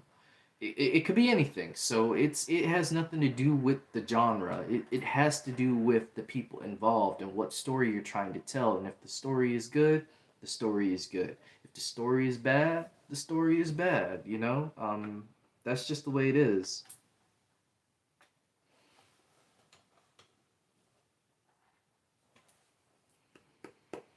I think superhero movies honestly saved Hollywood. They did. And even down to like video game adaptations. Like I've been seeing a lot of people say, "Oh, these video game adaptations have killed Hollywood."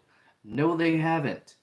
Like literally Sonic right now. Like a lot of people are still talking about these Sonic movies, right?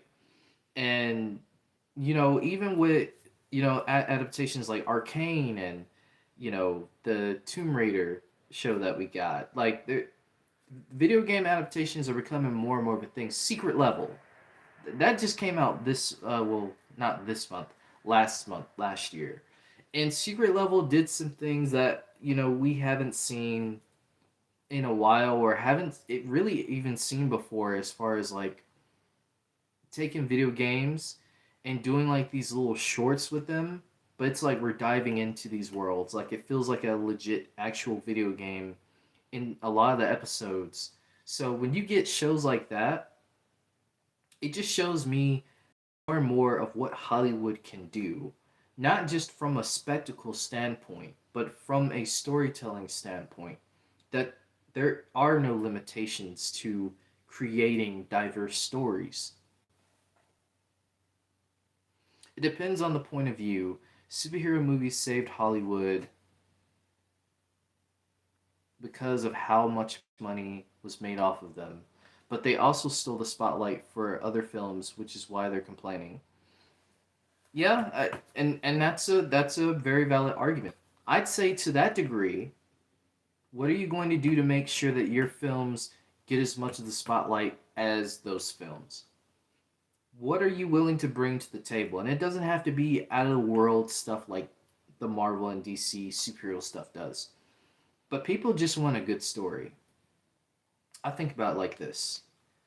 Rebel Ridge. Rebel Ridge was a really good movie on Netflix. The same guy who's going to be playing um, Jon Stewart in the Lantern series, he was in that movie. I thought that was a really good movie, and the movie really didn't do too much. But the plot of the movie is the guy, his cousin is in jail, and he's trying to get his cousin out, but due to the circumstances of a corrupt police force, he's forced to take matters into his own hands. Now, when you do a movie like that, that kind of movie has been done before, but it's the way that movie is set up is what makes it so good, and the acting. Aaron Pierre really acted his butt off in that movie, and that's why he is the Green Lantern. He is going to be the Green Lantern. And a lot of people were gunning for it. No pun intended, by the way, James Gunn. But I see why James Gunn could have maybe saw that movie or maybe some other projects that he was in the past and said, you know what? That's going to be our Jon Stewart. So that's how I feel about it. Like I said, there's great movies in every genre. It's just like, it's kind of like, I think of the movie industry now like radio. You know, if you don't, if you, the radio really doesn't tell you what artist this song is by. So it's kind of like a thing where you have to go on this search of where, okay, who sung this song? Where can I find who sung this song? And you have to kind of go search for it yourself. But when you have, you know, when you open the doors to something where you can explore and discover things, but also show them off for people that they can see these things. Because a lot of times when they have these award shows and then there's like one or two movies that you don't know anything about, it's like, why is this movie on the list? Why is this movie winning awards? I know nothing of it.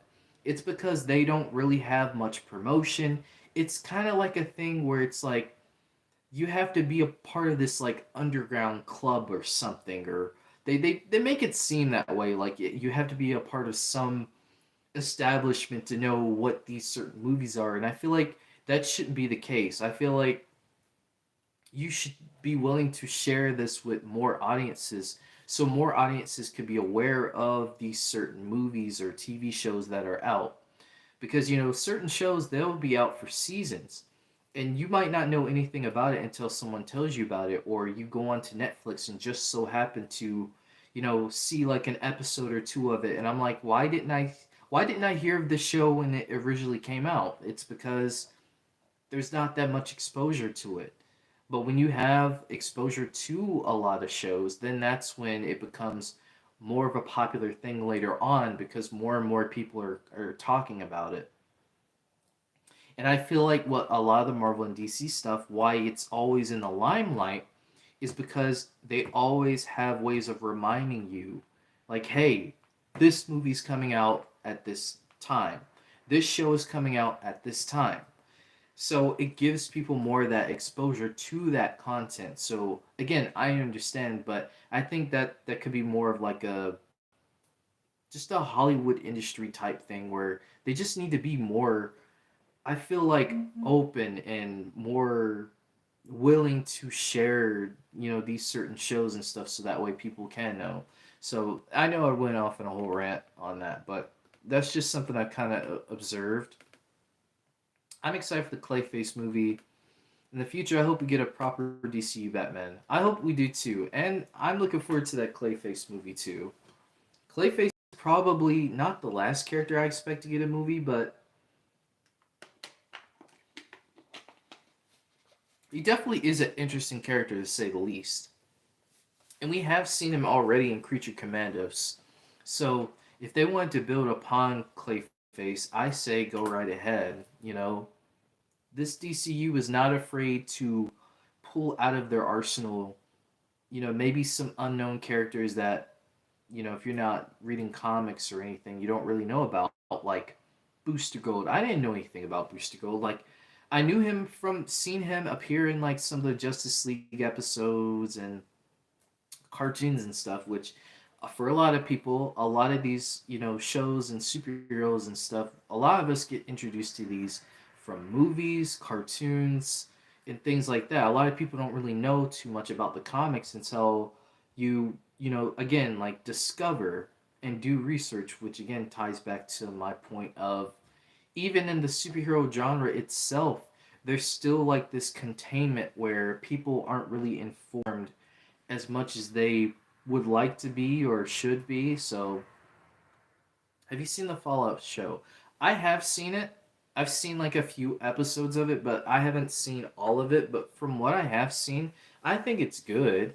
And I understand why that Fallout series got a lot of love because, again, with the video game adaptation, when you take from the source, but you're also telling like a different story with it, but you do it in such a way that you keep it true to the source, it works. So for Fallout, it's just one of those cases where it works. What's up, Laura? How you doing? I don't know if you're still here, but what's up? What movie? Well, we're just talking about movies in general, really. Um, just most anticipated movies of 2025. Do you have any, Laura? Do you have any movies that you're looking forward to? Because if so, I'd love to hear them.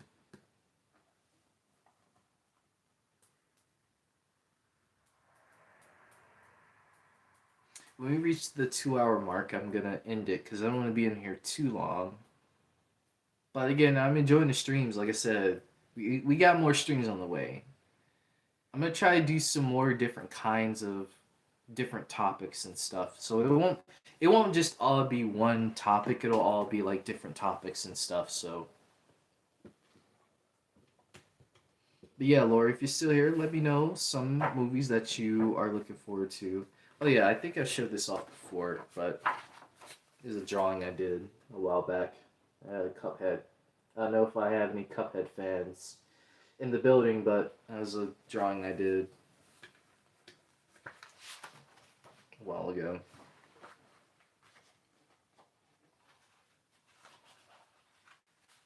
I got a lot of stuff in here. Have you seen the movie Baby Driver? Yes, I have.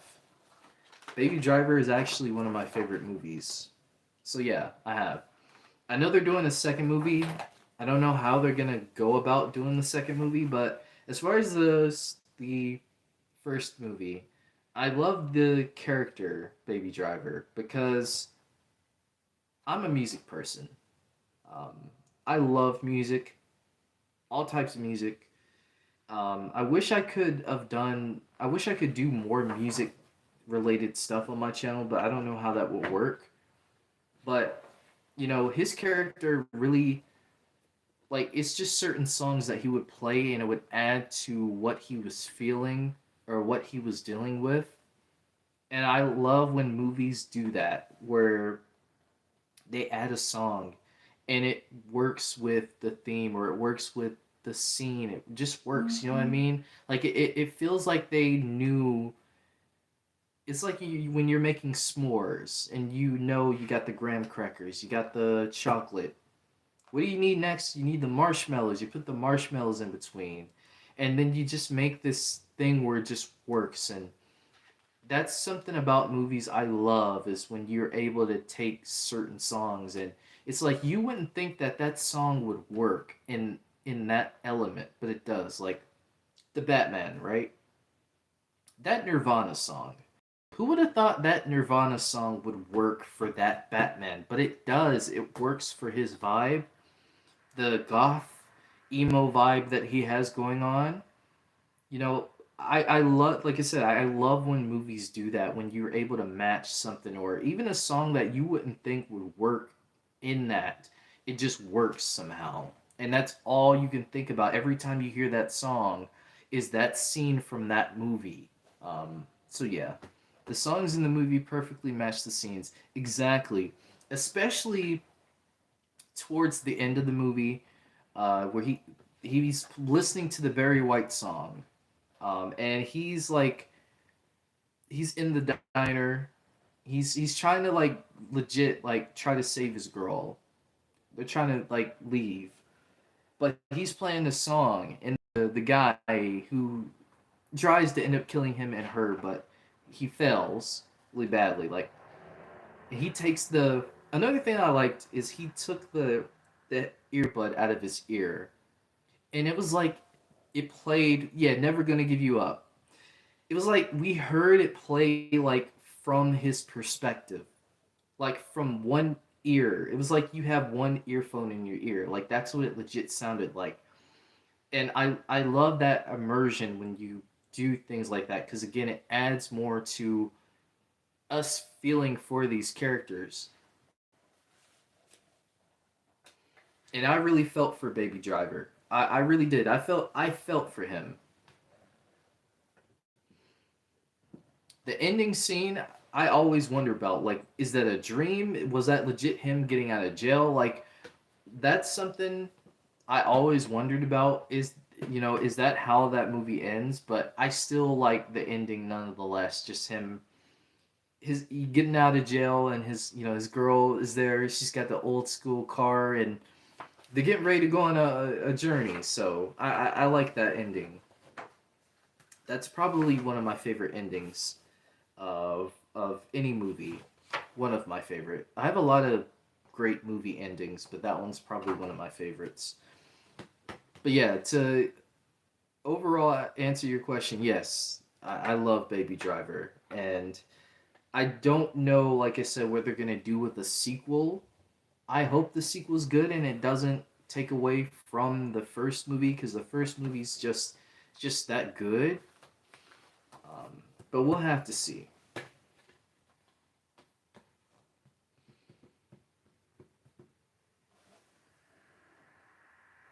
Also, Jamie Foxx. Shout out to Jamie Foxx.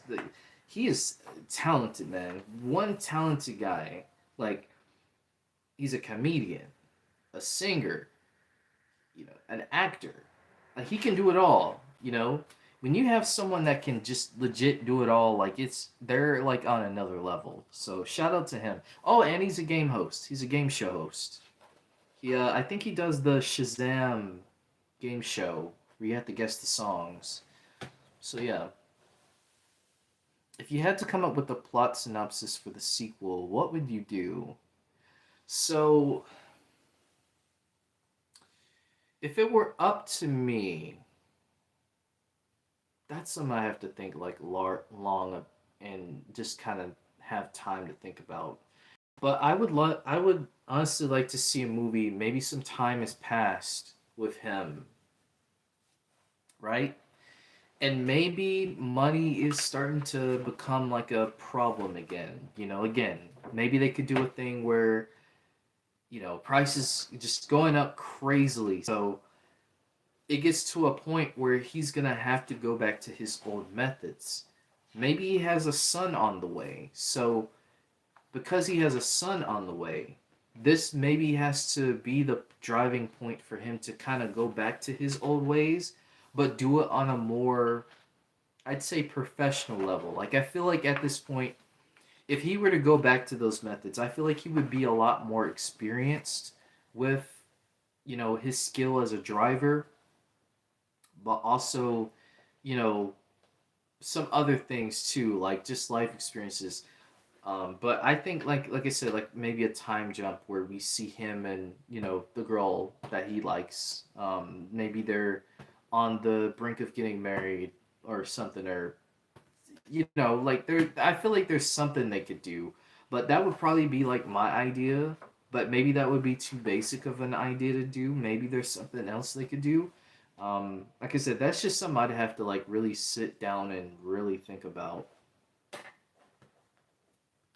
But what about you, Radiant? Do you have any ideas of a concept or plot synopsis that you would like to see them do for the sequel?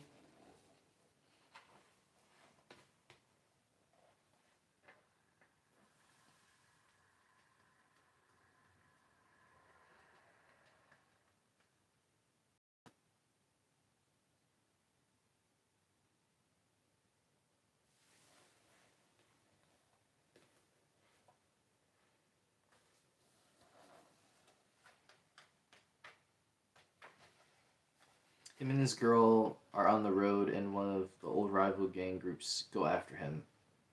Yeah, I could see that too. I could see that, and maybe they capture his, kind of like how you can't escape the past. Yeah, yeah, that because they could play into that with the plot too, because he's the baby driver. Like he just drives his problem in a way. He kind of drives his like problems away. But what if driving isn't in any way, shape, or form going to help him with the things that he's done? So it's almost as like you said, he can't get away from his past. So he has to, in a way, face it. He has to deal with it, um, in whatever way that is. In the movie that he has to deal with it, you go from there. I like that. I like that. I think that's a lot better than the idea I came up with. But I can definitely see them doing something like that with the sequel.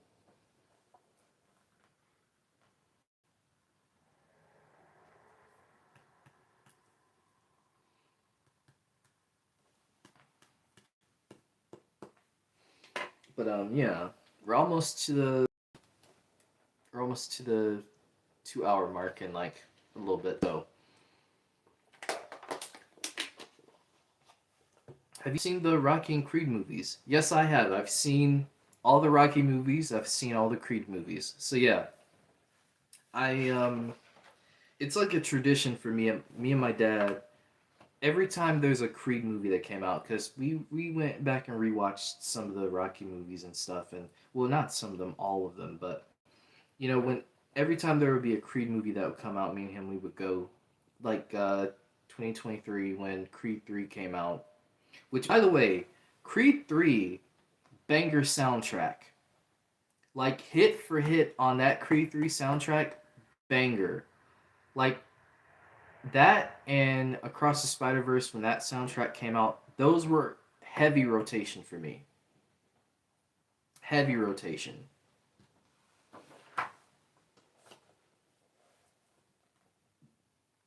But I still say like Creed, the first Creed is my favorite. The first Creed is just my favorite. And Rocky, as far as Rocky, I think maybe Rocky 2 might be my favorite. Rocky 2. Yeah. If Rocky and Creed tag team, do you think they would solo the Miyagi verse? I don't think so because the Miyagi verse is more of it's like martial arts is like a skill based fighting where you have to there's a lot more discipline, not saying that boxing there's not discipline, but there's a lot more discipline when it comes to martial arts as far as restraints and just kind of knowing as what moves to use, what moves not to use. And I think for me personally, I think the Miyagi verse would solo the Rocky and Creed universe. Now, I won't lie. Rocky and Creed universe, when it comes to adversity, when it comes to, in my opinion, like a hard edge to kind of keep going, I feel like Rocky would kind of take them in that department. But as far as like technique and fighting, I feel like the Miyagi verse would definitely have the upper hand and the advantage. Ivan Drago versus Axel, who would win? I feel that's a. I feel like Ivan Drago would get a little bit of an upper advantage because when Ivan Drago is focused, he's a he's like a just a machine. He works. He puts the work in. Now Axel, he is too.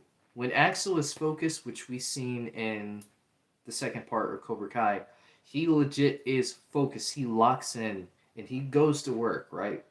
So both of them have similar ambitions, but I feel like Ivan Drago would kind of go a little bit more further than I feel like Axel would.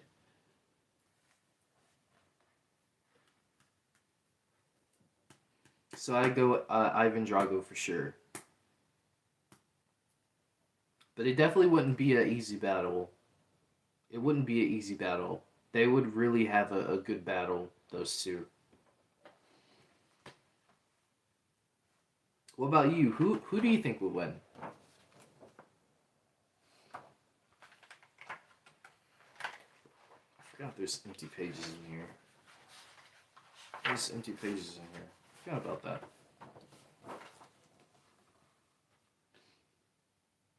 Yeah, Ivan. Yeah, like I said, like Ivan would definitely have the advantage, for sure.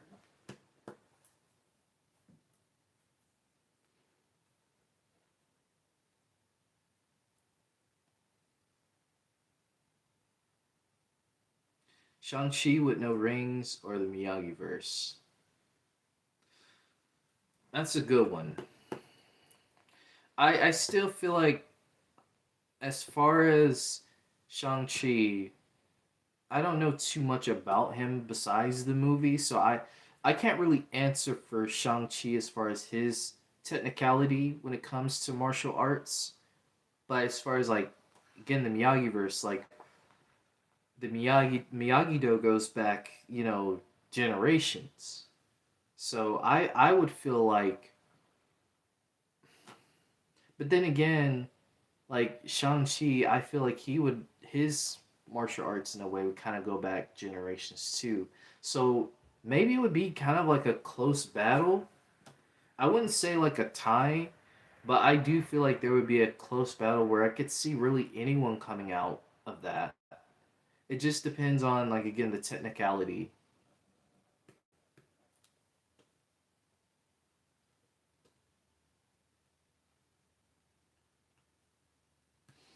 But yeah. What about you? What do you think? You got Shang Chi or you got Miyagi verse for that?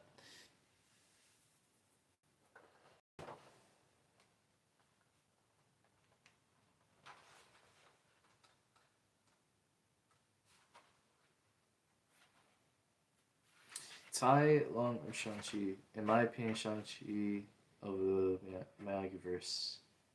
Gotcha. Um, like I said, those are some battles like I really have to like legit sit down and think about as far as like I said like technicality and focus martial arts wise. I actually did some martial arts when I was younger. Not much, but I did do some. So when I was in it, I did a lot of like it was a lot of focus and you know keep your eyes on your opponent. Don't ever take your eyes off your opponent because if not, you never know when they're gonna swing and hit you where it hurts. So focus is a big part of martial arts, but discipline is also a big part of it too. So yeah, but the Tai Lung and Shang Chi, that's something like I said I have to think about and kind of get back to you on. But yeah,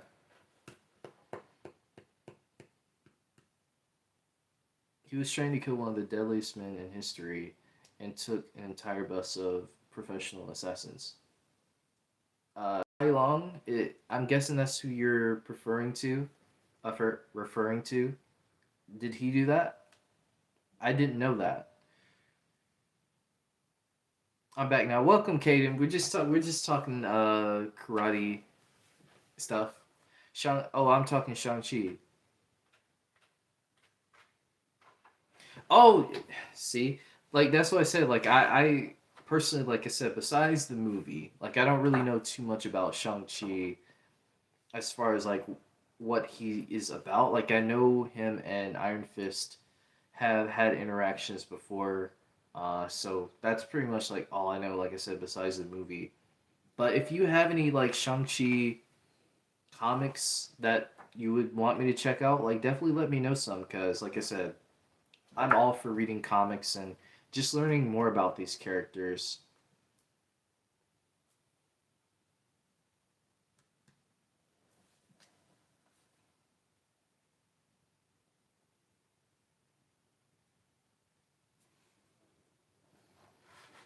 But yeah, kid, we just chilling and talking about stuff. I'm probably gonna end the stream in like a little bit. What's your favorite graphic novel? Um, that's tough because I have a couple graphic novels that I like. Well, graphic novel series. Obviously, anything like X Men, like Uncanny X Men from the '80s, and then you got Jim Lee's X Men, which Jim Lee is one of my favorite comic book artists. Um, I also got to give credit to Andy Kubrick. He also his work as well is really good. Um, Scott Pilgrim, like love Scott Pilgrim. So shout out to Brian Lee O'Malley.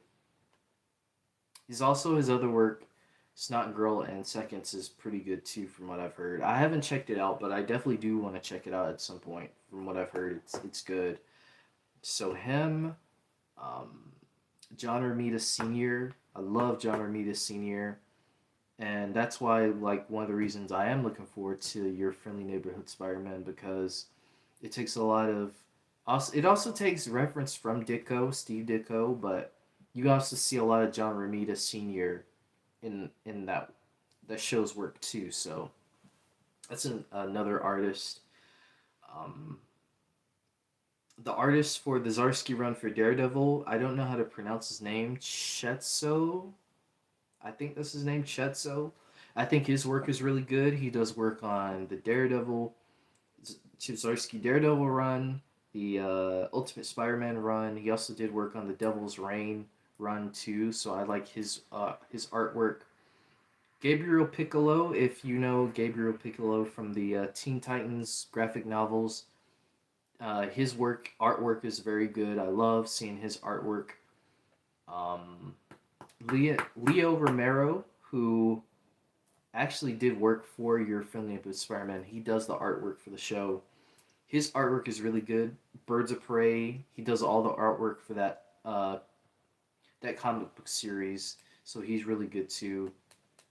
So I have quite a few comic book graphic novel artists that I follow up with that I enjoy just their style and even down to like some of the writing and stuff too is just good from them. What horror movies do you think you would survive? I don't really know, to be honest. I really don't know. Um,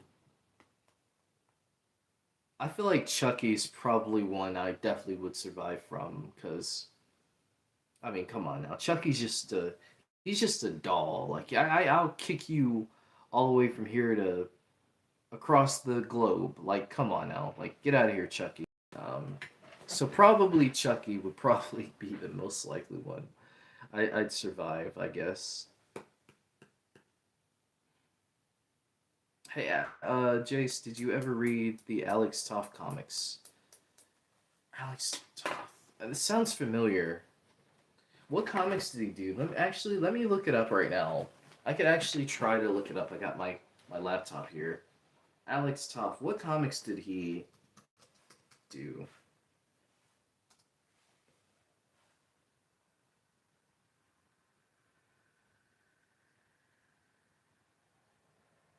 Oh, Space Ghost. Well, then yeah, I do. I have I have because he designed Space Ghost, and I love Space Ghost. That was my show on Adult Swim. Space Ghost Coast to Coast. That was my show.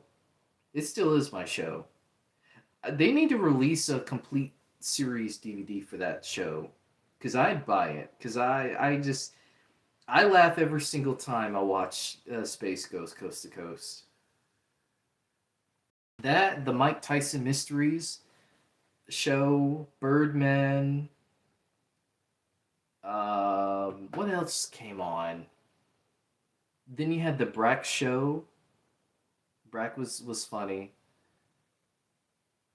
But yeah, Space Ghost Coast to Coast, like I love that show. It lasted for a good while too, that series. But to answer your question, yes, the Space Ghost stuff I've read, but other than as far as other work I haven't. What's more realistic? The Boys, Kick Ass, or Watchmen? I feel like in terms of like realism, that also depends because The Boys really does touch on a lot of real world social and political stuff that happens even now. A lot of the stuff that they reference. So The Boys, in terms of like thematic wise, is realistic, but Watchmen also dived into a lot of dark themes and elements too. But Watchmen has a lot of also like supernatural type stuff in there too. So it couldn't be Watchmen, but Watchmen is also pretty good as far as like thematic stuff. Um, I'd probably say like The Boys for sure. Space Ghost Coast to Coast is an absolute classic. I thought Harvey Birdman was a hilarious idea and well done. Yeah, just the fact that they took like those old like cartoon characters, right? Like obviously Space Ghost is more than just a cartoon character, but they took those heroes and stuff and they made them into like these funny like prime time like late night talk show parodies, and they did it in such like a funny way that it's no wonder why a lot of those shows lasted for multiple seasons.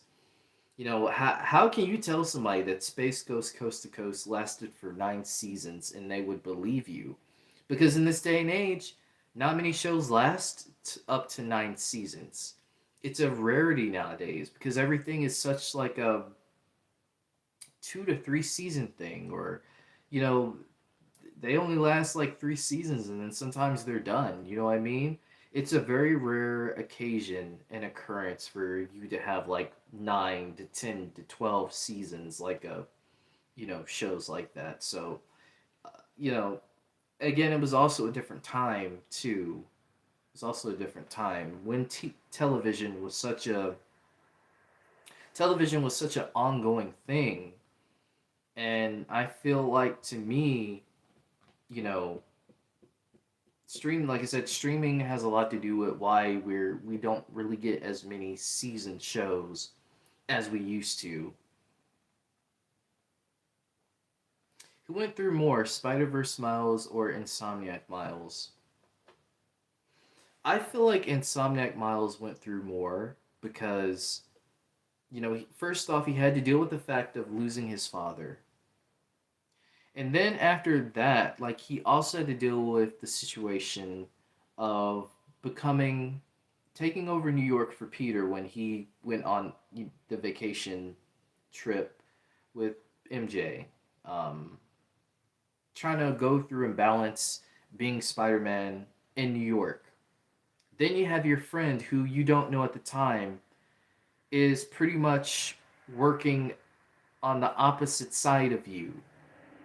Although you try to understand her viewpoint, she's working on the opposite side of things. But you want to be the mediator to tell her, like, no, this isn't the way, this isn't how things go.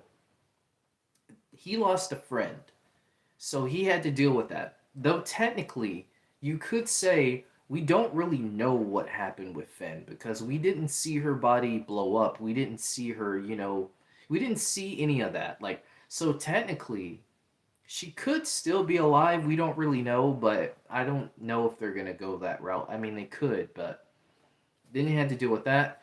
Then you have to deal with, being at Brooklyn, Visions Academy. It's like you're trying to figure out your next move, going to college. And then, you got the thing with Peter. He's going through his own thing right now with this whole symbiote arc, and he's not really accepting your calls, and you're trying the best that you can. And then you get into a fight with him, trying to get the symbiote off of him. Then he says, "You'll never be a better Spider Man than me." And, all these things, even though you could say, like, he didn't mean to say those things, but with the symbiote, because of how angry he was, because he felt like Peter felt like he had to do everything, right? And in that moment, so it was like Miles literally had to take on a lot. Then Miles still had that hatred for Lee, right? So that is a whole thing, and because of that, him and Lee were about to fight. He was literally wanted to, end Lee, and I think he would have, if he would have let his anger get the best of him. But then we see he and Lee have to come together, go into the hive mind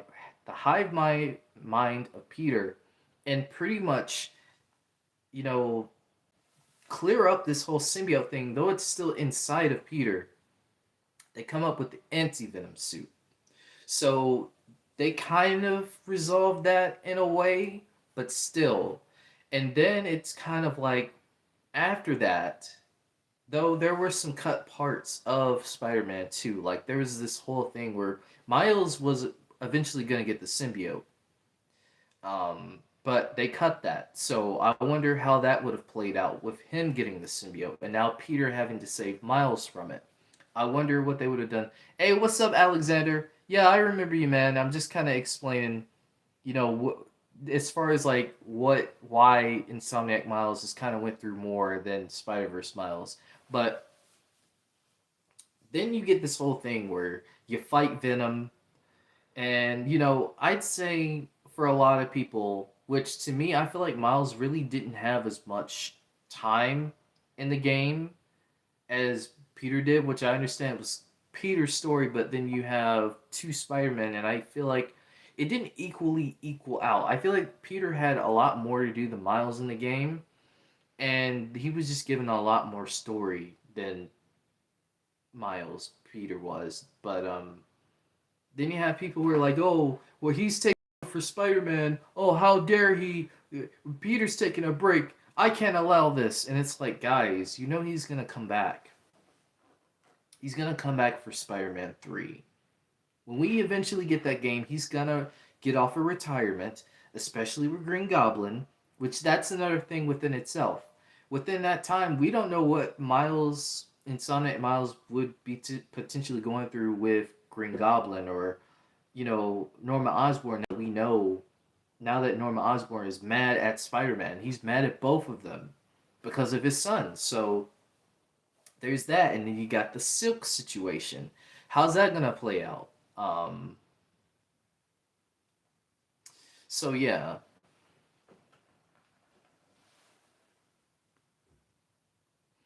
Fantastic Four movie is gonna be awesome. The 2001 movies are awesome. Yeah, like some people are gonna like some people like the 2000 movies, some people don't. So it's just all like a matter of a like opinion. But I didn't really like them too much. Like I could see some certain elements that they take. Like okay, I see where you're going, but I think it wasn't what you call like a Fantastic Four movie. It was kind of like they were like, hey, we got the Fantastic Four, let's make a Fantastic Four movie.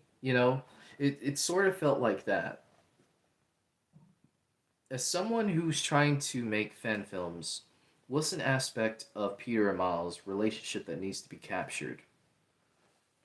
I think the part of the, I guess you could say like broship, uh, brotherhood of them both being Spider-Man to me is the fact that Peter's not what you call little bro. Like Peter's not big bro. You know what I mean? Like I feel like he's there for Miles, yes.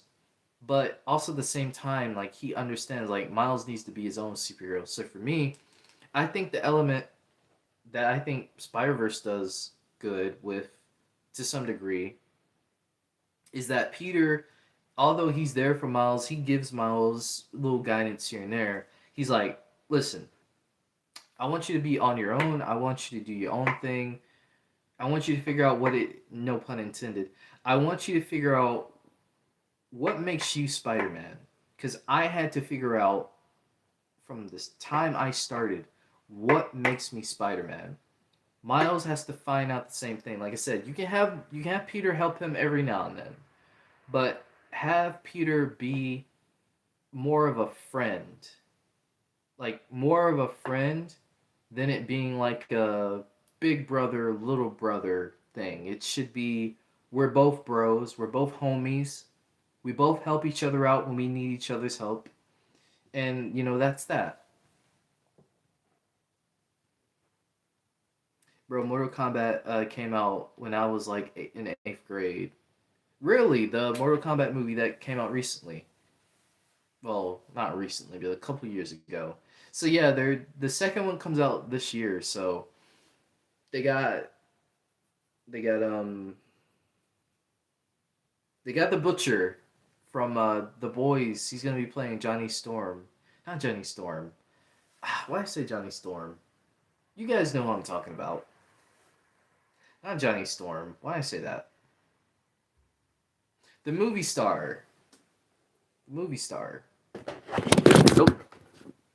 He's gonna be playing him, which is definitely a choice that I wouldn't see. Like I don't see him as that character, but they have him cast Johnny Cage. Yeah, Johnny Cage. Why say Johnny Storm? That tells you all you need to know about me and Mortal Kombat. Like I know some of the characters, some of the characters I don't. For some reason, Johnny Cage just wasn't coming to mind for whatever reason. Johnny Tsunami. That's funny. That is funny. But yeah, Johnny Cage. Um, but yeah, I don't know. Like the Mortal Kombat movie might be good. I hope it's good. Honestly, Ryan Gosling would have been perfect fit. Yeah, he would have. I see Ryan Gosling as Johnny Cage for real. So yeah,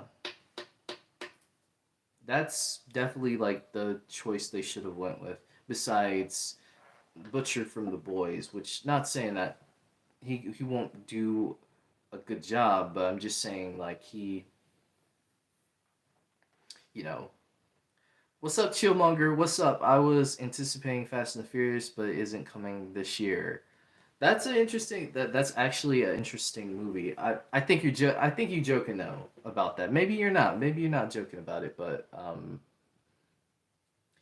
I feel like the Fast and the Furious movies really went off. Like they just went off into their completely like own thing, and it's like it's not even the same movie anymore. What are we doing? Like I miss when the movies were about racing and racing for pink slips and all that. Maybe if they would have kept doing that, it would have been too boring. But I don't know. Like I hope that with the next movie they go back to the roots for it. But I like I said, there's some like great moments in the even in the Fast and the Furious movies. There's some great moments, even with some of the recent ones. Hobbs and Shaw. I actually liked Hobbs and Shaw. I like that one. I'm surprised it didn't get a second movie. I thought it was gonna get a second movie. The Rock and Jason Statham. It seemed like they were having a good time with that film.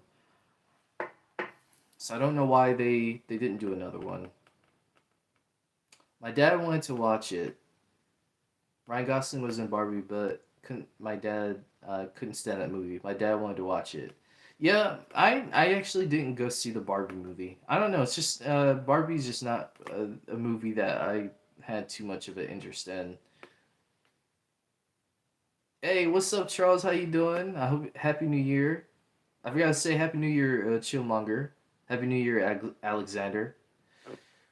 Josh is still rocking the afro. Well, yeah, I mean, technically it's like an afro mixed with the high top. You know what's funny? I actually got a comment last night from someone, and they were like, "Bro, it's 2025. Why are you still rocking the the high top?" And I'm like, "You do know we live in a time where styles never really run out.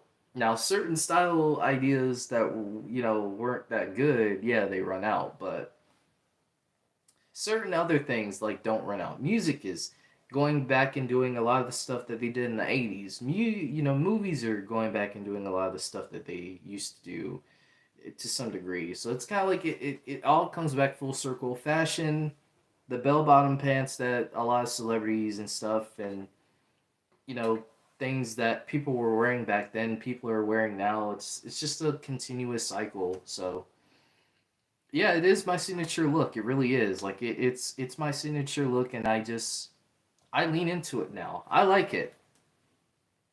I remember a time when I was younger, I didn't have hair. Like I legit, like I would always get a haircut, so I would always get laughed at in school by people. They would say like, I bet you can't grow any hair and stuff, and I was like, well, I can. It's just I always get a haircut, um, so when I got into middle school, I was like, I'm gonna let my hair grow out. So I've had my hair pretty much throughout middle school, high school, and so yeah, I've had my hair for a good amount of years now. I like it. It's part of my personality for sure. So I like it.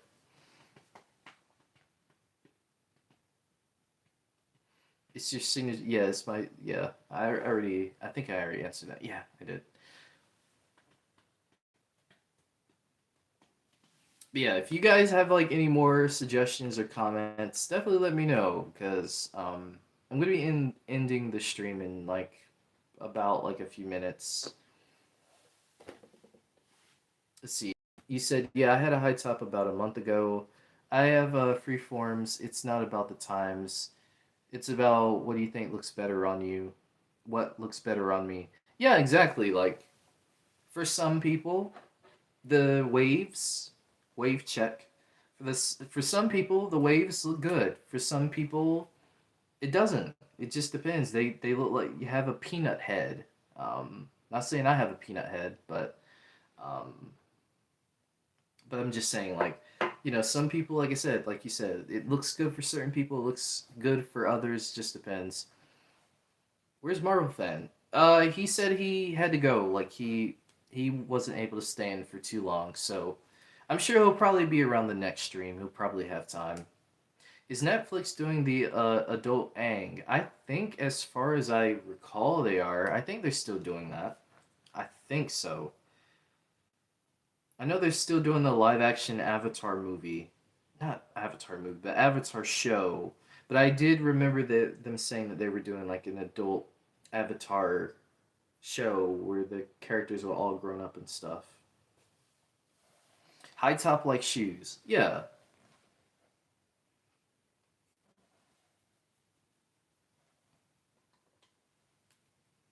Ain't nothing wrong with a pair of high top shoes.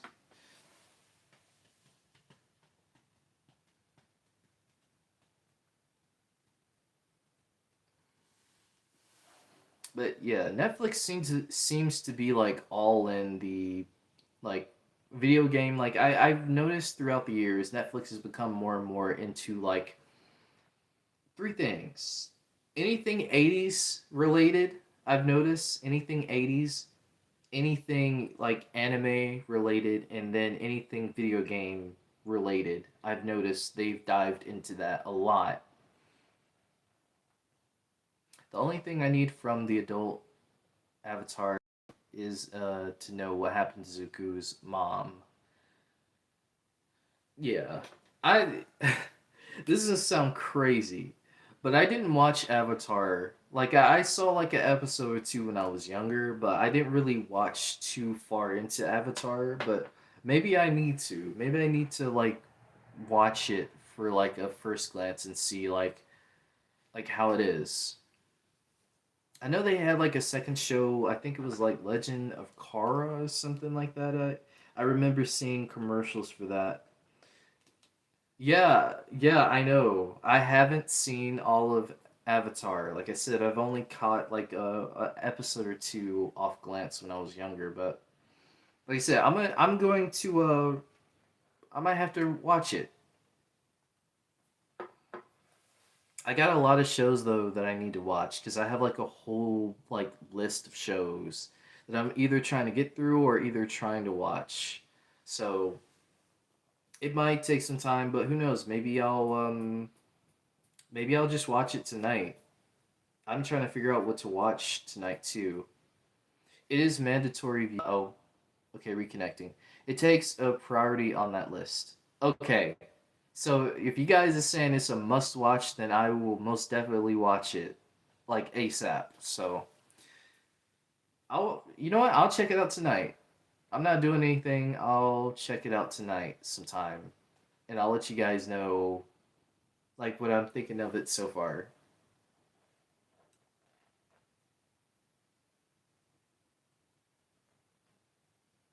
Cause last night I stayed up last night for New Year's and I watched Futurama because it's only right to watch Futurama.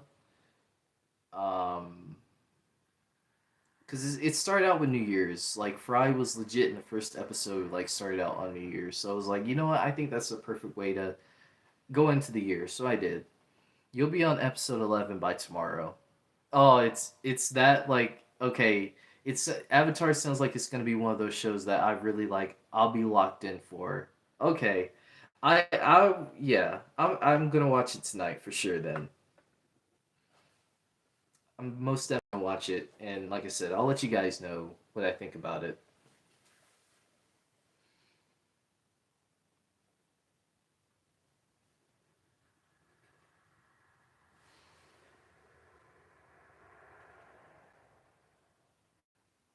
Have you seen Jag? What do you mean by Jag? Is that like abbreviation or there's like a show legit called Jag? Have you seen Invincible? Yes, I have. I've seen both seasons of Invincible.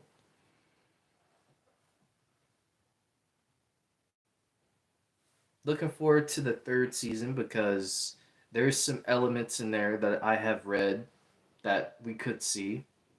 I mean, I like the new suit too. I know the new suit is from the comics too, but I like it. I know it. I know people say it's like a little bit of a darker blue than what it usually is, but I don't mind the darker blue actually. If anything, I think the darker blue makes it look a little bit more menacing as far as what that arc is going to go. So we'll have to see. A show.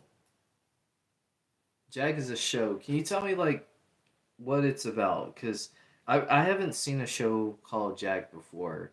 But like I said, if you're using like an abbreviation, then I could probably know from there what show it is. Isn't Raleigh the capital of North Carolina? Yes, it is. It is the capital.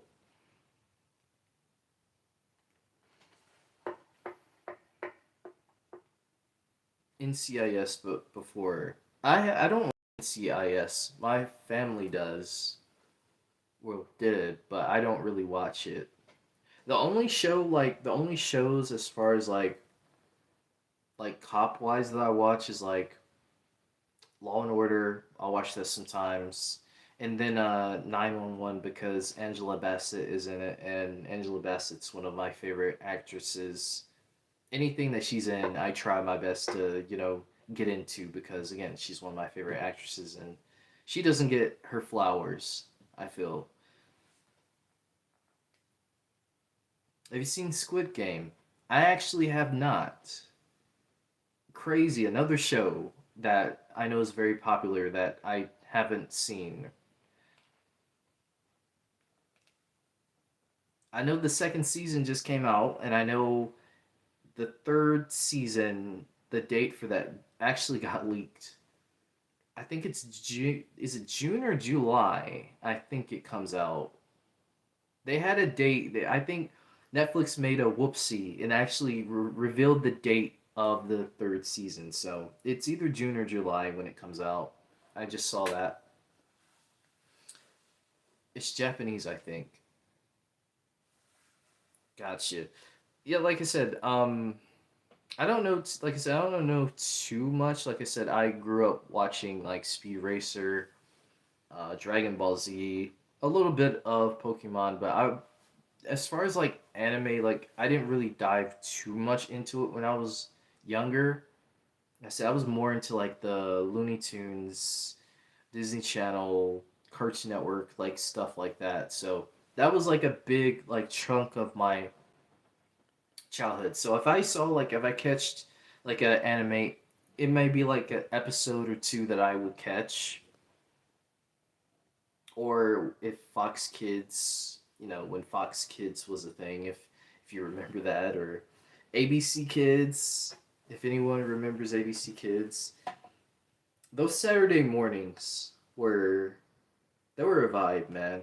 In some ways, I miss being a kid because I feel like like not my generation, but I feel like early 2000s was like the last.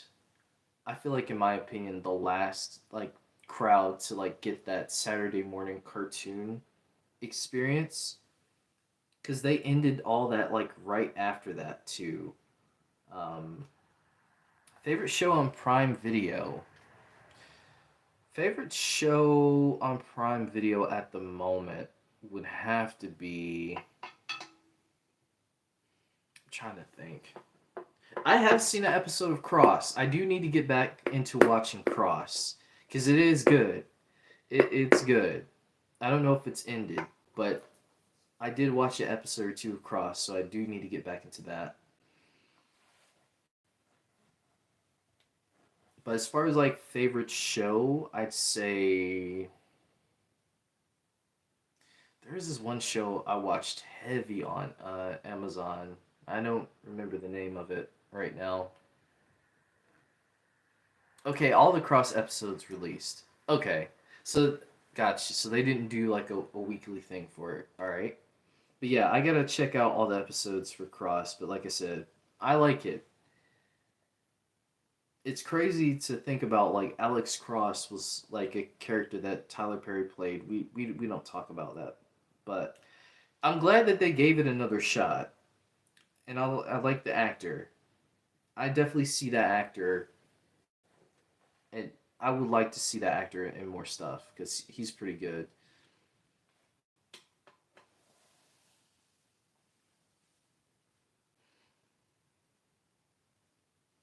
Phantom Mail, is that a show on Prime? Have you seen your boy Queso? Yeah, I have. I haven't watched his streams, but I've seen videos of Queso, like compilations of people like roasting stuff on his streams. So I have seen that. So I am familiar with Queso. Are you doing fan mail? I actually haven't done anything like that before, like fan mail. So maybe that's something I'll do down the road, but I don't know if I'm gonna do it right now. But when I'm in a more situated, like I'd say situated like point, I might do something like that. We'll see.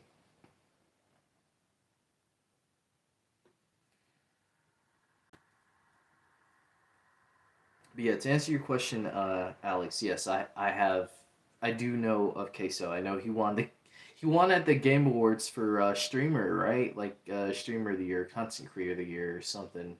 He won, so that was nice. I feel like that made sense. I don't really give out that kind of information, Alex, because like I said, it's like a big privacy thing. So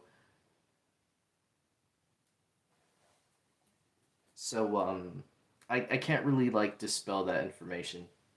Oh, you just kidding. Okay. Do you have favorite YouTube critics? Um, YouTube critics like as far as like like movie reviewers or YouTube movie critics.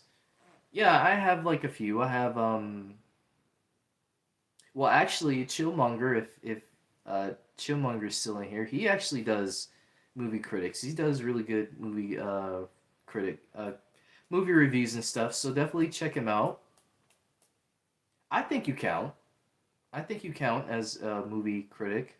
You just you go into a lot of like movie related topics. So I count you in that. Um, Movie Files is another one. I follow Just My Opinion Reviews, 3C Films. There's a couple called The Movie Couple. I think I watched them. They do some pretty good reviews. I guess like I watch Real Rejects sometimes, not too much, but I watch them a little bit. New Rock Stars sometimes, like I said.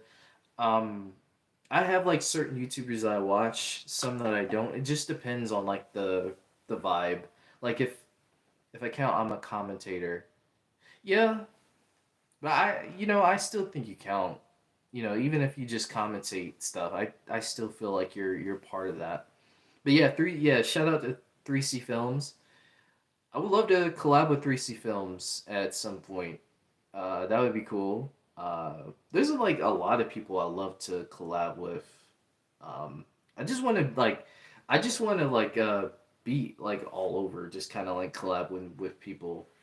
I think it would be cool. So you know, what about Chris Stuckman?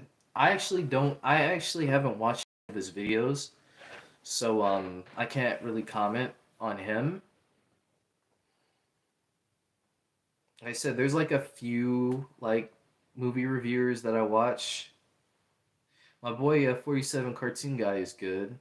I've heard that name 47 Cartoon Guy before. Sounds familiar.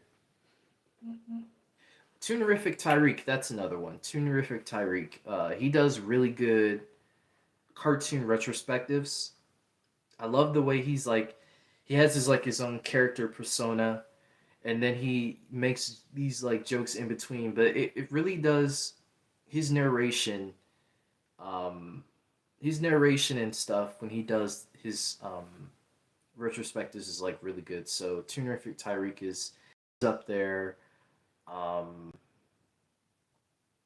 trying to think who else. Johnny, does John Campea count? I watch him sometimes when I get around to it. Isaiah, his name is Isaiah Fillmore. Isaiah Fillmore. That name sounds familiar.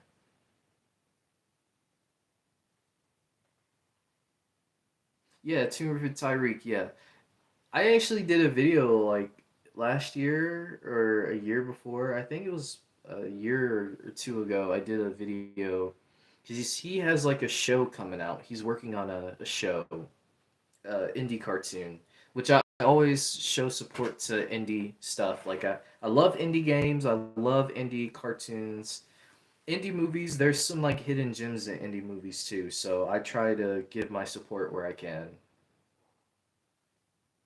Favorite filmmaker. Let's see. Like the obvious ones like Steven Spielberg, of course. Robert Townsend. I think people underestimate Robert Townsend, but I think Robert Townsend has made some really good stuff in his career. Um, the Five Heartbeats is one of my favorite like movies to like go back and watch, and I think even just with some of the things that he did in that movie, even though if you watch the documentary he did on the Five Heartbeats, I think just his knowledge of doing a movie inspired by those music groups from the 60s and 70s, I think there's a lot of just learning process. So definitely Robert Townsend, Spike Lee, love Spike Lee. I can tell you how many times I've seen like just watched a whole marathon of like Spike Lee movies because he's just I think his directory is like really good. Um, and Tarantino, well, Tarantino's not my favorite, but Tarantino has done some stuff that I like obviously Pulp Fiction, um, and stuff like that. But he's not really a favorite of mine. He's done some things that I thought were cool, but it's just kind of like that, right? So I think as like far as like filmmakers, that would probably be it. There's more, definitely more that I'm sure.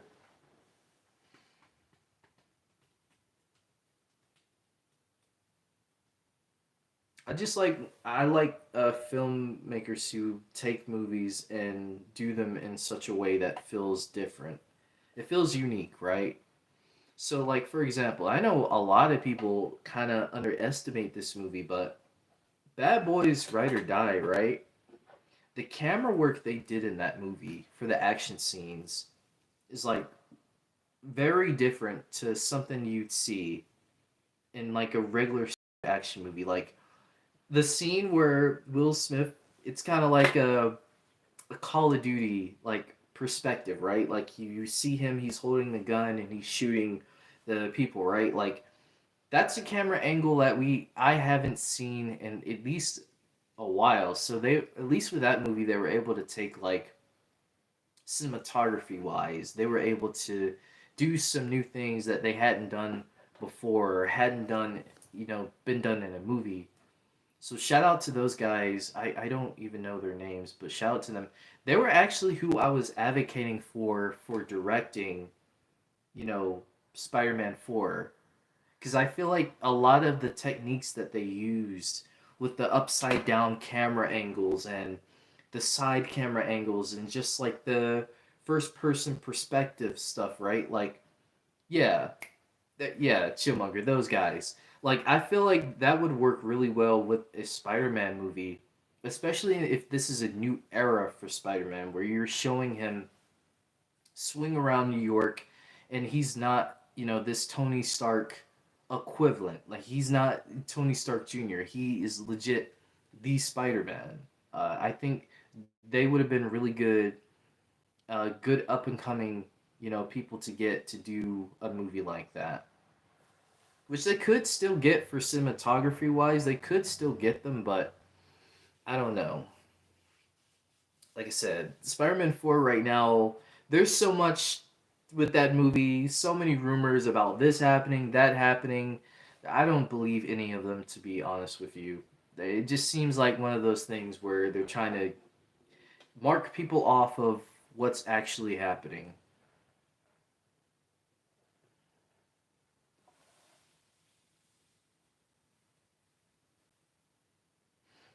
RDJ?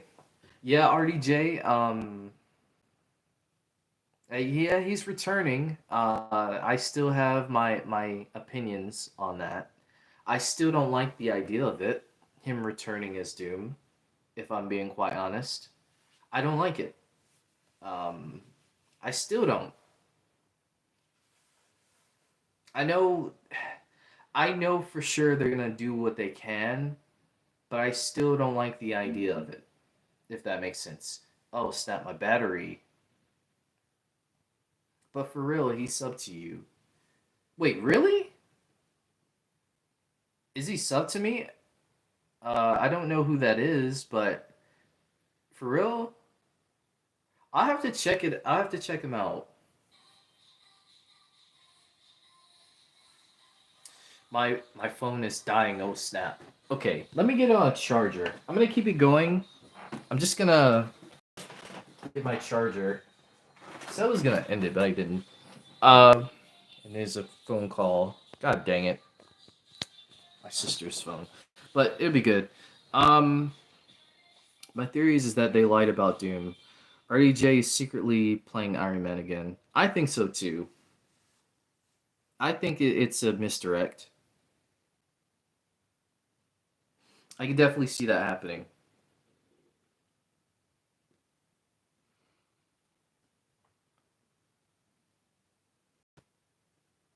But yeah, I'm gonna end the stream because my phone is dying. I didn't think my phone was gonna die already, but it did.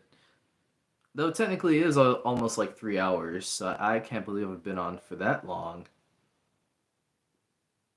But yeah, I honestly think he's gonna be playing Iron Man again. I don't think he's gonna be playing Doom. But yeah, I want to say thank you to everybody who came into the stream. Really enjoyed talking about it. I got more streams coming.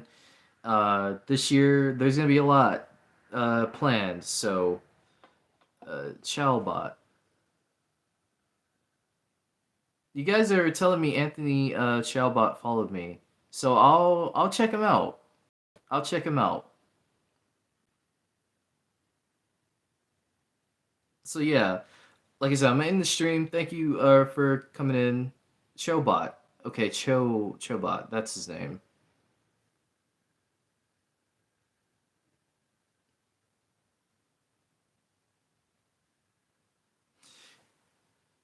Okay, so yeah, thank you so much for tuning in the stream. Happy New Year to everybody. Had fun doing this. As always, do what you love and do it better than anything you ever imagine. I always say that.